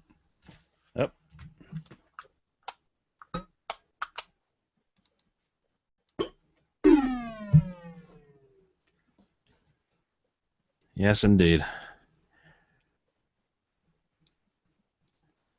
One of my it's not a regret, I don't guess. I don't know how to talk about it, but I feel bad that, in my opinion, Star Wars was ruined for my kids. More or less, because they played the Star Wars Lego game on the Wii. Oh, okay. They knew all the characters before they saw a movie. Oh. And when I would ask them about, are they getting old enough to understand some of the themes in the movie yet? Should I show them Star Wars? Anytime I'd say to the boys about, particularly my older one, do you want to watch Star Wars?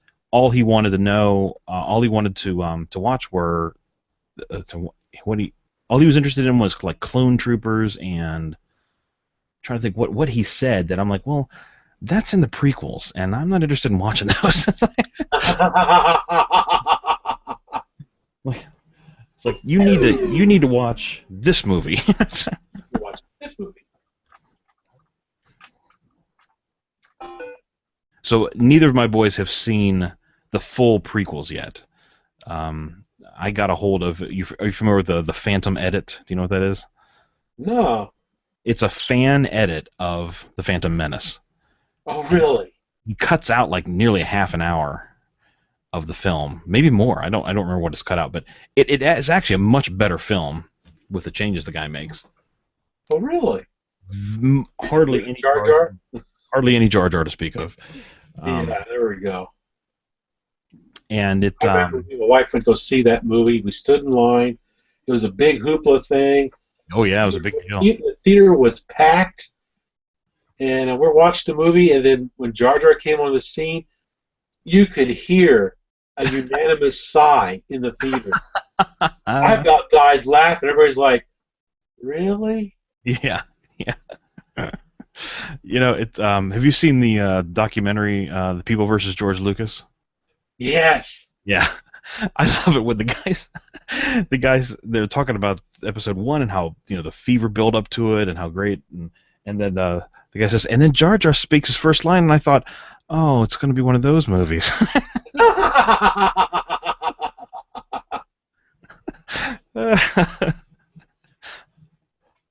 Yeah, that was not a value-added addition. Yeah. So yeah, the Phantom edit does a handful of things that really makes the movie stronger on a lot of levels. It's still not great by any means. Just he can't like add scenes. No. I'm surprised he didn't take the night with that pawn. Yeah. Oh, the rook behind it. What am I thinking? The rook's right there. That's why the knight could sit there, because the rook was pinning that pawn. But so yeah, so they've seen the Phantom edit, and then the same guy did a number on the second one. I think he called it Attack of the Phantom or something like that. And so they've seen those two, and I haven't even showed them a third one. That's just too dark and grim for a 7 and 5-year-old. So at least for my 7 and 5-year-old, I don't know. Maybe other people have different opinions on that, but and I'm not showing them that one. But they've seen the other three. You almost always I show them the the original editions, not the non-special editions, I guess, right? Oh, the originals, not the souped up ones. Exactly. Yeah. You show them the one where Han shoots first. Exactly. Or Han's the only one who shoots. Yeah, Han's the one who shoots. There we go. Exactly.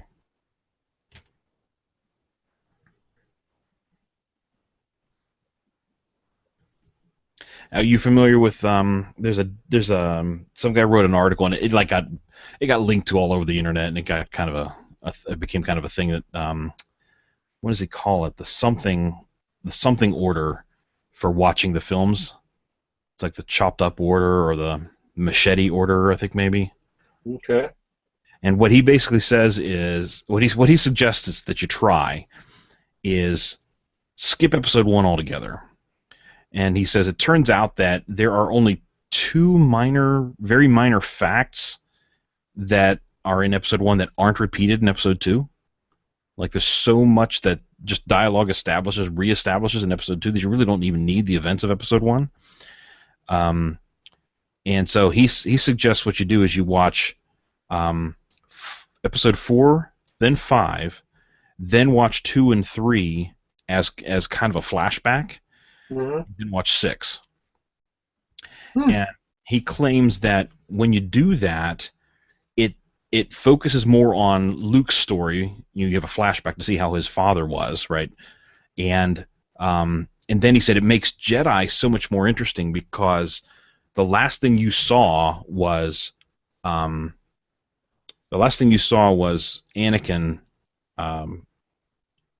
turning and going and wearing dark clothes, wearing black robes and all that kind of stuff, and then turning into Vader. Mm-hmm. And the first thing you see when you see Luke in episode 6, he walks into Jabba's palace and he's wearing black. Yeah. And one of the first things he does is he force chokes somebody, Yeah. and he says it really heightens the risk in your brain of, oh my goodness, maybe he's turning dark, And I thought it was interesting. It's an interesting way to kind of play them. And he said he had a friend of a girlfriend or somebody that had never seen Star Wars before, and he showed the five films to her in that order. And as he watched it again, he thought it was a pretty satisfying experience. And at one point, he asked, after the fact, he said, "So, what did you think of Jar Jar Binks?" And she went, "Who?" I said, "All right, mission accomplished." Accomplished. Yeah. Which one was Jar Jar? Yeah, there you go. Well, he's got to go. Uh, I think it was in the People versus George Lucas, where one of the people on camera says, Jar Jar Binks is a character is a funny character written by someone who doesn't know what funny is.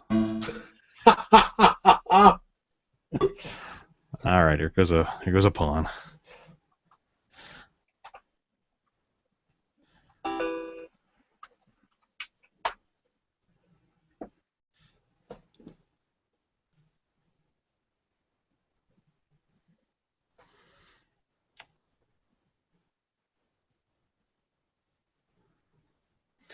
But I think it's in that same documentary. They talk about that.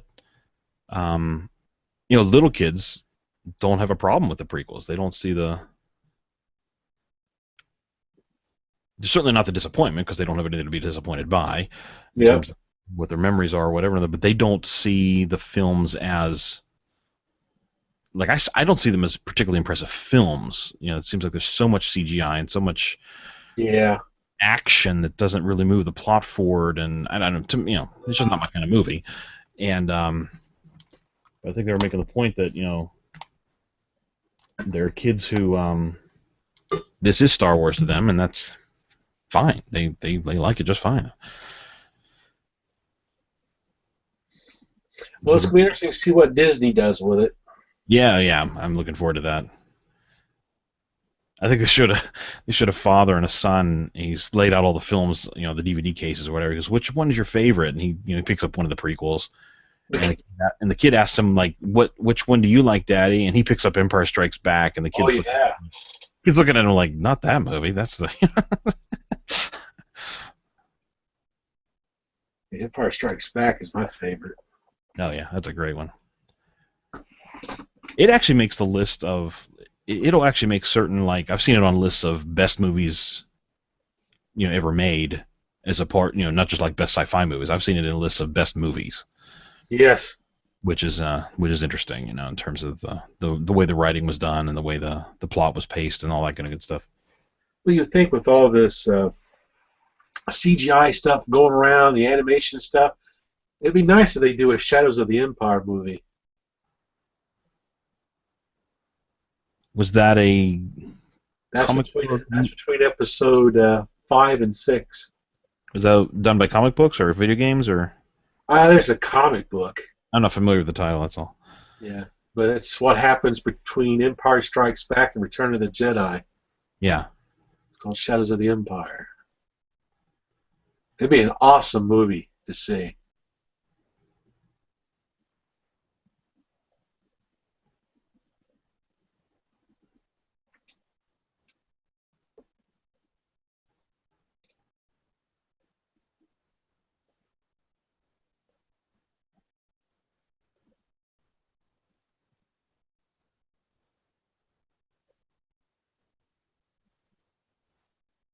It's kind of interesting. The timers are getting a little bit closer together now. Yeah. It's not 2 to 1 anymore. Poor little Intellivision's only a half hour behind.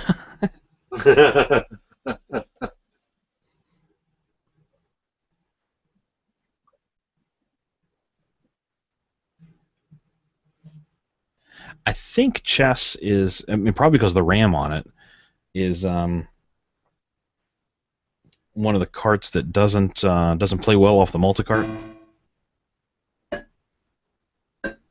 right, pop up a I tried to play it. I plugged in the multi-cart and tried to fire it up on the last video I did with Ferg, and it just kept glitching on me and stuff, and it wouldn't.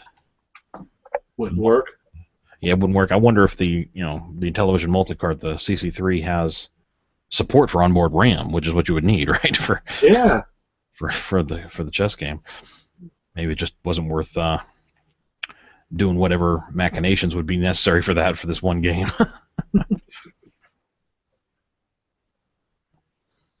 Yeah, I found Burger Time a couple of games he was looking for when I was up in New Jersey. Mailed to him. Oh, good, yeah.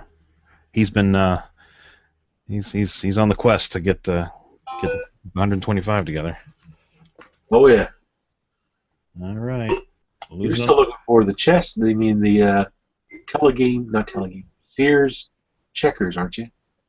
I'm looking for Sears checkers and Sears backgammon. Yeah, I thought those are two because I'm keeping a lookout for those when I'm out and about. Yeah, I think those are going to be pretty rare. I was talking to there's an acquaintance that lives here in the Pittsburgh area that does retro gaming. He has a ton of old systems and stuff like that. He had a large Odyssey 2 collection, like a lot of units, and Oh wow. he came over to meet me just to see my Intellivision collection because he had heard about me on some things, and yeah, that makes sense. Take out the bishop there, and just talk some stuff. But he came over and I told him those are the last two I was looking for, and he goes, yeah. So I guarantee you, if one of those lands on eBay, there's gonna be quite a bidding war. Just better start saving up. He says, I can't believe it would go as high as say a Spiker Super Pro Volleyball, but it'd probably go for over $100 easy. Oh my gosh. If it's boxed, Every game store I go to, I head to the box television and start scanning for red boxes. Yeah. I have the other what did I think there was 29. I think I have the other 27. Oh, wow. And those Sears ones, some of them have really funky, cool kind of box art on them. Mm-hmm. Kind of makes them fun to collect. But I would bet that I might have had. Well, I shouldn't say I would bet because I really don't know. But it would not surprise me to find out that at one point I had those and I got rid of them because I didn't know they were rare and I wasn't really interested in the Sears variants at the time. Did that kill you to know that? Because that happens to all of us. I was full on into the collector mode back in 2003, and I had so much stuff, so many duplicates and all these commons and stuff like that. And it wouldn't surprise me at all because I would have had zero interest in a Sears checkers or a Sears backgammon. I mean, I'm never going to play those games. Why would I get them? Why would I get another variant of them? Yep. And it was only in the last 2 years or so that someone put me on to the idea of getting all the Sears ones just as a fun thing to collect. And it's like, well, I wonder if I had them. Nope.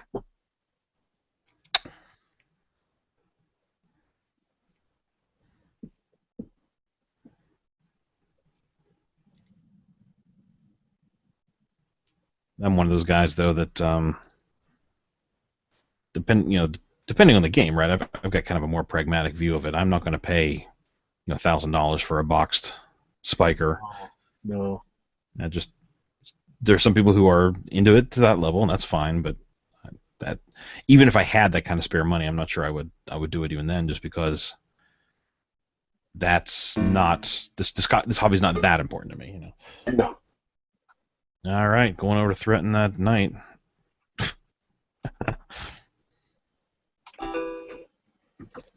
But so I have the whole 125 for the Intellivision, but three repro boxes because I just said I'm done. I have original carts and manuals for those three, but I said hang it on the box. I'm done.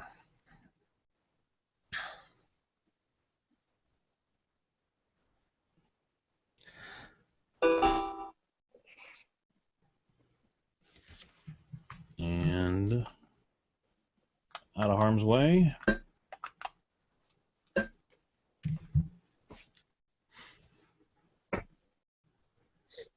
Yeah, that I was talking about the graphics on the Coleco before. That screen on the Coleco looks a lot like early 8-bit computer chess games. Commodore and Apple and that kind of stuff. It's impressive Yeah, yeah. for an 82 system.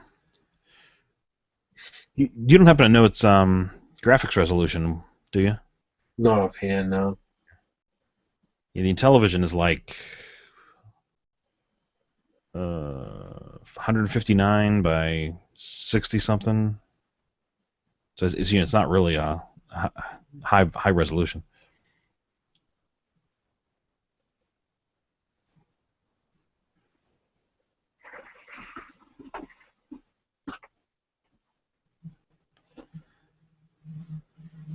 But we did get we did spare a pixel to put an eye on the eye in the knights. The little horse's eye. We spare no pixels. We do it right.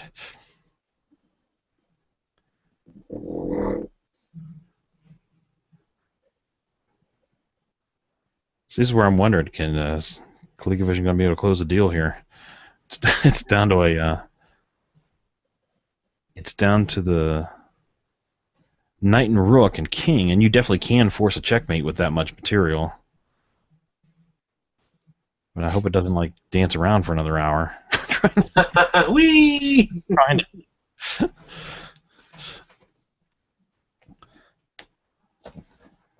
I'm wondering why, I mean, the television. Well, I guess it doesn't really matter, but since you've got a knight and a rook, so say the Intellivision really ought to be concentrating on maybe those two left pawns and trying to get something up there to be promoted.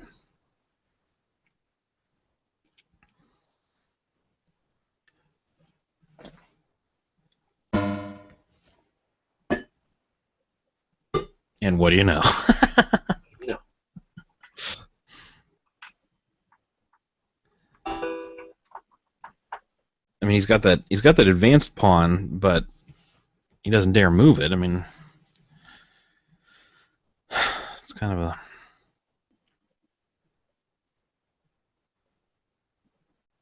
Of course, while he has that pawn sitting there, the maybe he's got the knight kind of hemmed in a little bit. Oh, there, the knight moved. Still threatening the pawn, though. Or I should say, now threatening the pawn. Before it was threatening where the pawn was going to go to move forward. And check. Oh, look at that. I didn't see the fork. He's gonna get that pawn. Because the king has to move to avoid the check. He's going to get that pawn, and then he'll be able to turn around and get that other pawn if he wants it.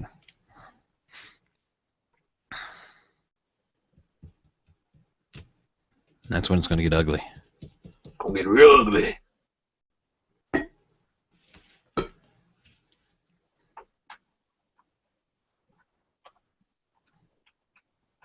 If it wasn't ugly already.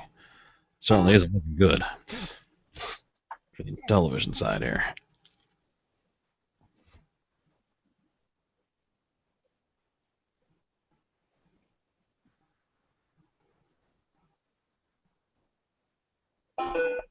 Bloop.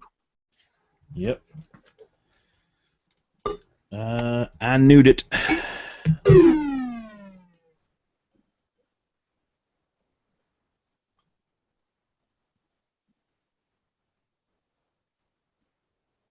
The king can't save that pawn. Not that it's going to do much good anyway, sitting there blocked by the other pawn, but Coleco could take out that pawn and then start marching that the other one towards a promotion if it really wants to do that. It's got enough material to checkmate the king, but can it?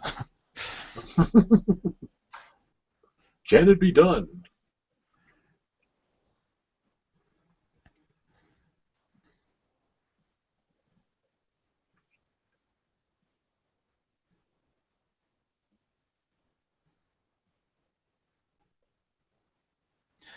Oh yeah, so a a pickup I had this week. I was mentioning before about my retro setups on here. I finally got the voice for the Odyssey. Oh, isn't that awesome? Yeah, I played Casey's Crazy Chase a little bit tonight, Yep. and that voice is actually pretty clear. Yes, it is. Of course, those are pre-canned. I don't know what technology they're using there. I don't think those are synthesized the same way the Intellivoice is doing it. Seems real clean. And then compare that to say which whatever cart Paul's using all the time to make the Odyssey 2. Type and tell. Yeah, I've got that one. Yeah. What's it called? Type and tell. Type and tell. I think I have that one too. I think that one came with this Odyssey. But that's obviously doing raw synthesis of the voice. Mm-hmm. But the other voices, the voices that were coming out in the game, were a lot clearer. I Yeah. was really surprised because I was expecting what I've heard on the podcast a bunch of times. So yeah, we got, and that was the unit I was referring to when I got the output cleaned up. So I got relatively clean output, got the voice going. Pretty cool. I'm probably going to do a little wiring hack because this one is one that has the built-in controllers. Oh yeah, I put DB9 connectors on the back of mine. Yeah, that's what I'm thinking about doing. Yep, that's what I did. I used Atari joysticks on it. Yep. I made a little I got Actually, a Sega gamepad on it's what I use. okay. I got an Atari extension cord kind of thing. It's got a female on one side, male on the other. Yeah. And just cut it open and do the crossover stuff to allow an Atari to plug into an Odyssey. Real simple, but very cool. Because man, it's hard to improve on that Atari joystick. It's for doing old school games with a joystick. I think that's just a really great one. Yeah, the one I use the most is the Epix 500XJ. It's got micro switches in it and stuff. It's a real good joystick for the Atari. Oh, I'll have to look for one of those. It's a nice joystick. Check.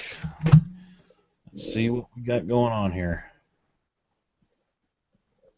Well, that's just rude. The king's going to have to move, and then he's just going to go over there and whack one of those pawns. Whack!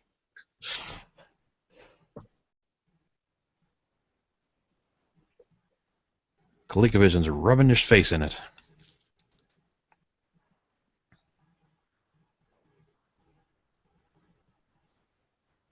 Yeah, I'm thinking about putting doing what you just described, hacking off the end of the joystick, putting a female DB9 on it, and have that hanging off the back of the Coleco or the Odyssey rather, because this particular Odyssey's got a real nice. I'm real pleased with this picture.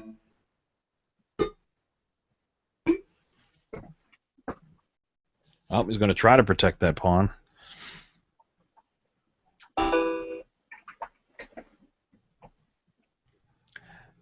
They might actually start moving faster now that there's not much to do. Yeah, it's probably start speeding up. The number of pieces is reduced down. At least the Intellivision ought to get faster. When he gets down to nothing but the king, it's going to be one of 8 moves. It's really shouldn't take too long to search that out.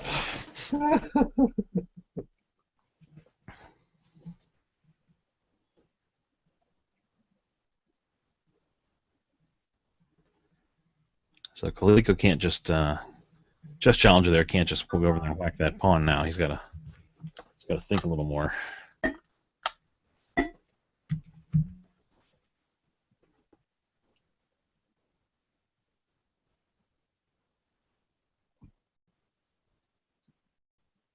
I wonder if he's going to move one of these pawns up and engage that black pawn there. He's got his king there to provide some protection.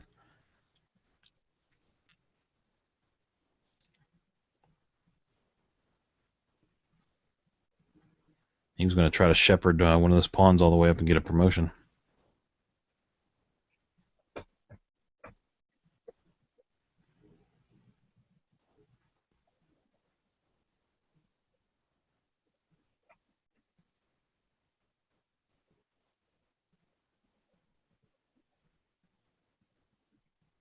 So you don't have to answer if you're planning surprises and don't want to talk about it. But are you guys planning to do any Colecovision's recording down at CGE?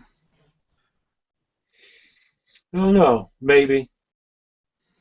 It Yeah, all depends. we've only kind of Because, you know, barely mentioned it so far. SoCal is going to be busy with the vendor area and doing interviews for Retro Gaming Roundup. They're pretty much booked the entire time. Yeah. I'm going to be probably pretty busy running the console area and trying to keep things under control there. Sure. Games 81 is going to have a booth for CollectorVision and stuff there, so he'll be busy with that. But we may try to get something together. See that pawn move? No.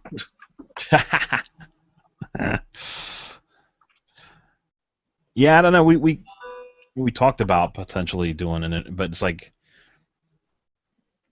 we've been able to so far get most of the interviews we want. The game we're doing, and so I don't know if having an interview at CGE with all the background noise is a particularly good option for our show anyway, because like I say, we've been doing them by Skype and phone calls and stuff, and it's worked out pretty good.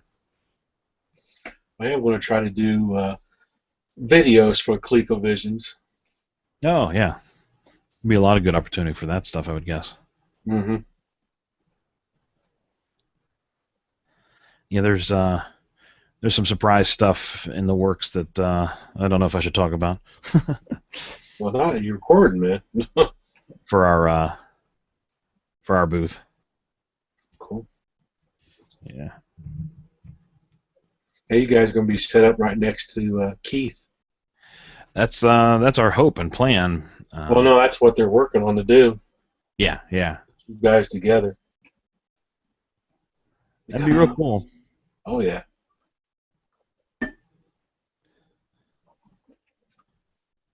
Have a serious Intellivision presence there. The double booth and the televisionaires beside him. See that king move over?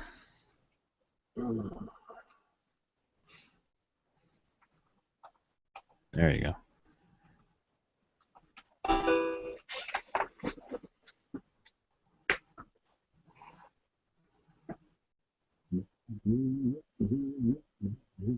This has turned into I think it's a longer video than the second one I did with Ferg.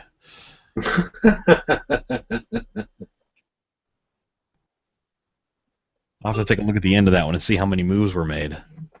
Oh yeah.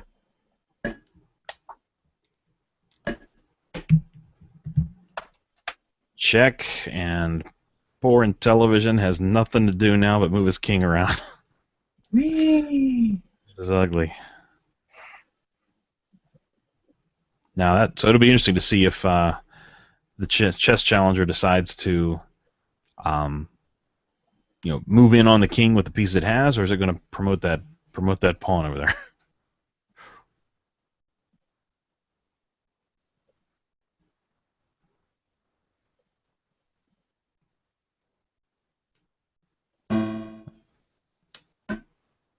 Oh, here's the king. Yeah, that's what I thought he would do.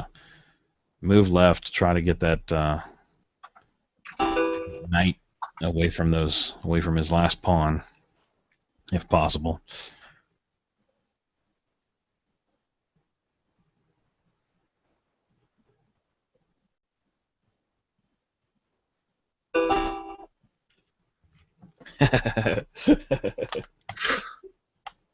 We may have an answer to that question I just asked.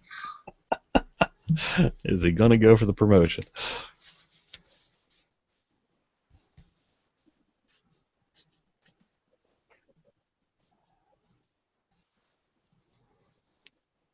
Like, come on, Intellivision, you've only got 2 pieces to move. Yeah, the pawn can't move, and the king can only move in 4 squares, I think. There we go. Surprised he went there. Maybe I'm dumb, but I think I would have gone cat a corner to the left there to threaten that pawn. course, you couldn't take it until the knight moves away, but maybe that's what he's thinking. The knight's not going to move unless he does something else. What do you think? Pawn again? Yeah, I figured pawn. Going to run for the border there?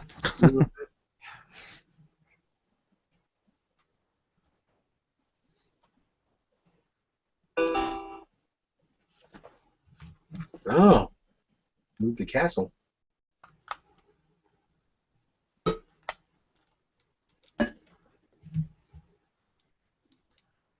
Now that would be part of the strategy of hemming the king, right? Mm-hmm. Now the king is trapped on those back three. Of course, he can come over and threaten the rook next. I don't know if he'll try that. But here's the thing I was thinking, like the bottom three, the 3 squares below the king, he can't move into. He's only got 5 squares now. So one of those is attacked by the knight. It's only 4 squares. How much thinking can it do?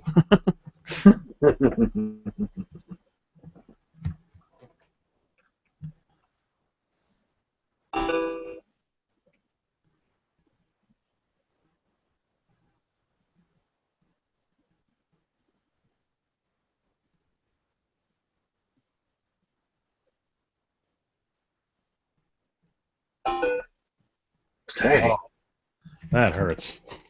That's just rubbing salt in it right there.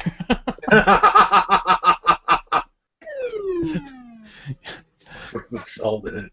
You know that pawn you can't move? Let me just get rid of that for you. Yeah, there we go. An impressive stack of pieces on the white side of the board.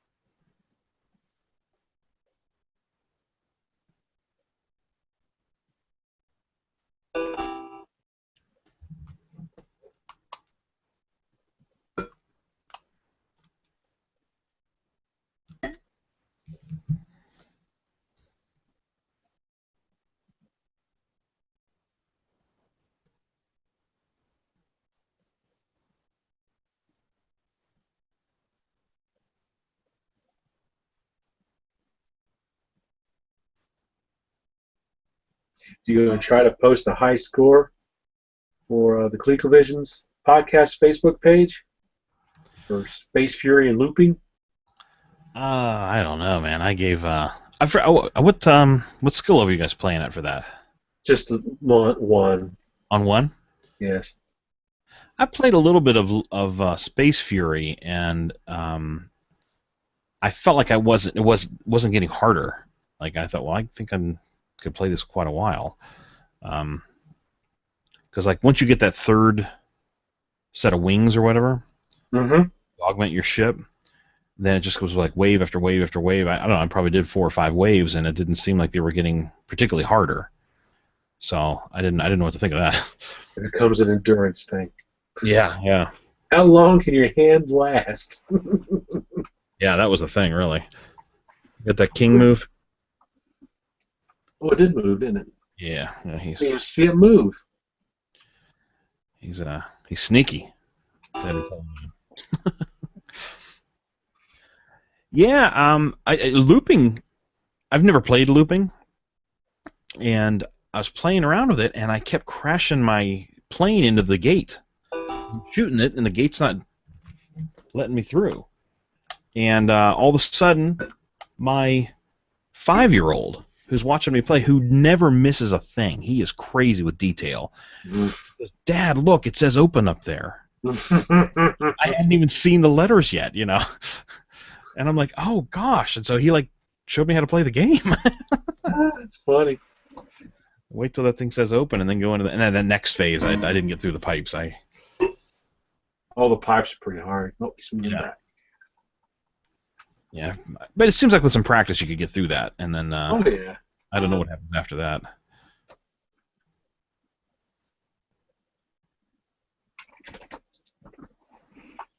Well, Coleco's got 2 free and clear pawns. Get a queen and wrap this thing up. And there we go. There you go. Make a run for the bottom, man. There you go. Get that going. Because I've done a little reading on chess endings, and there are there are people who've thought that through, right? Like I think you can't checkmate with, I know you can't checkmate with just a bishop and a king, for instance. I think. Mm-hmm. Say I know, and then I say I think. Or just a king and a knight. You can't force a checkmate. So there's a certain amount of minimal material you need. I think you can checkmate with a knight and a rook and a king, but it may be one of these things that's kind of a weird edge case that didn't get programmed into the chess algorithm, and it's like, so it's going to favor going after the queen if it can, kind of a thing. Mm-hmm. Because it looks like we're about to see a queen come up here. I might have to look in my rule book again on how to. I think all I do is press the queen button. I think the Intellivision's got the overlay for picking your piece when you do a promotion thing. And cha-cha with the king now. Cha-cha-cha king. And I think we know what's going to happen now.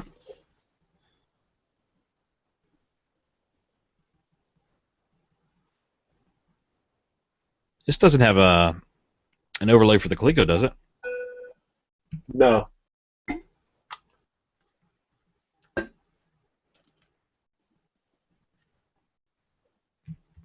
That is a queen. He didn't get a second king, right? No, that's the queen. That's the queen. All right, good. I wonder how they handle promotion. Maybe they bring up a little menu or something. Because like the way the Intellivision does it is the overlay tells you press the button for the piece you want on the overlay. If you look underneath level 3 on my screen over here, yep, you see promo. Yep. You see the piece underneath? Uh-huh. I can change that piece to whatever I want. And when I get a pawn at the bottom, it'll change to that piece I have underneath the promo. Got to set it up ahead of time. Yeah. So, how do you change that piece? Control? Push my numbers on my keypad. There are numbers? Mm-hmm. Yeah, I got a keypad just like Intellivision does. Right. But I didn't know if that. But there's no overlay. It's just like in the manual. It says press 1 for pawn, press 1 for. Yes. Yes. Yeah. I knew there were a number of games for the Coleco that have overlays. I didn't know if they made any for this one. Does the Intellivision version that you're playing, can you actually edit the board and put pieces wherever you want? Yes. That's cool. This one does too. I thought it was pretty neat. Yeah. I've not played with that functionality much, but it does have that. Of course, again, it's the third time I'm bringing this up, but back in the day when it was a badge of honor to say that you had a chess game, it was also a bit of that was to say, yes, we can have you put your pieces out and solve endgame puzzles and that kind of stuff. Mm-hmm. That was always that was another one of those big deal things to promote your system, I guess. Prestige of having a chess game, which is weird because today you can play chess with your phone. I mean, oh yeah, it's not particularly prestigious anymore. Where's that king going? He's going straight up. Went to the back row. That's practically given up right there. I'm just going to get myself trapped in this back row.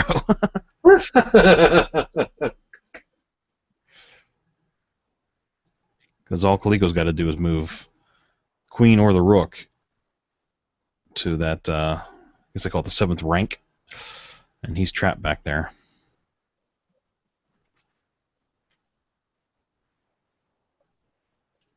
But I guess he couldn't do the cha-cha anymore because the No. queen was attacking that. Do the cha-cha. Uh-oh. There's a full song playing there. That might be checkmate. You hear the little song? That's pretty funny. Oh. Hey! Hey! Oh, I got this. I got the what's that? The cheering. The crowd cheering. Excited when you beat it. That's pretty funny. Well, it looks like the Coleco took what, about 30 minutes longer to think. Yeah. So like a 2-to-3 ratio there. Yeah. Huh.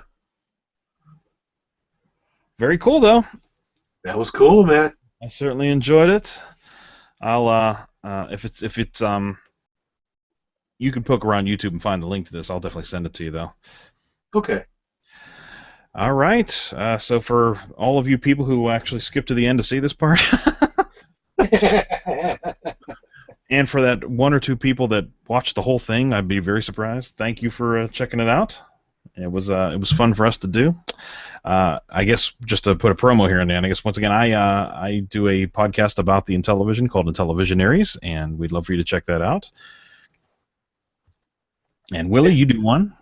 And this is Willie from the Colecovisions podcast, and come check us out sometime. Yeah. Good shows both, I say. All right, and with that, we'll end this thing, I think. Thanks, Willie.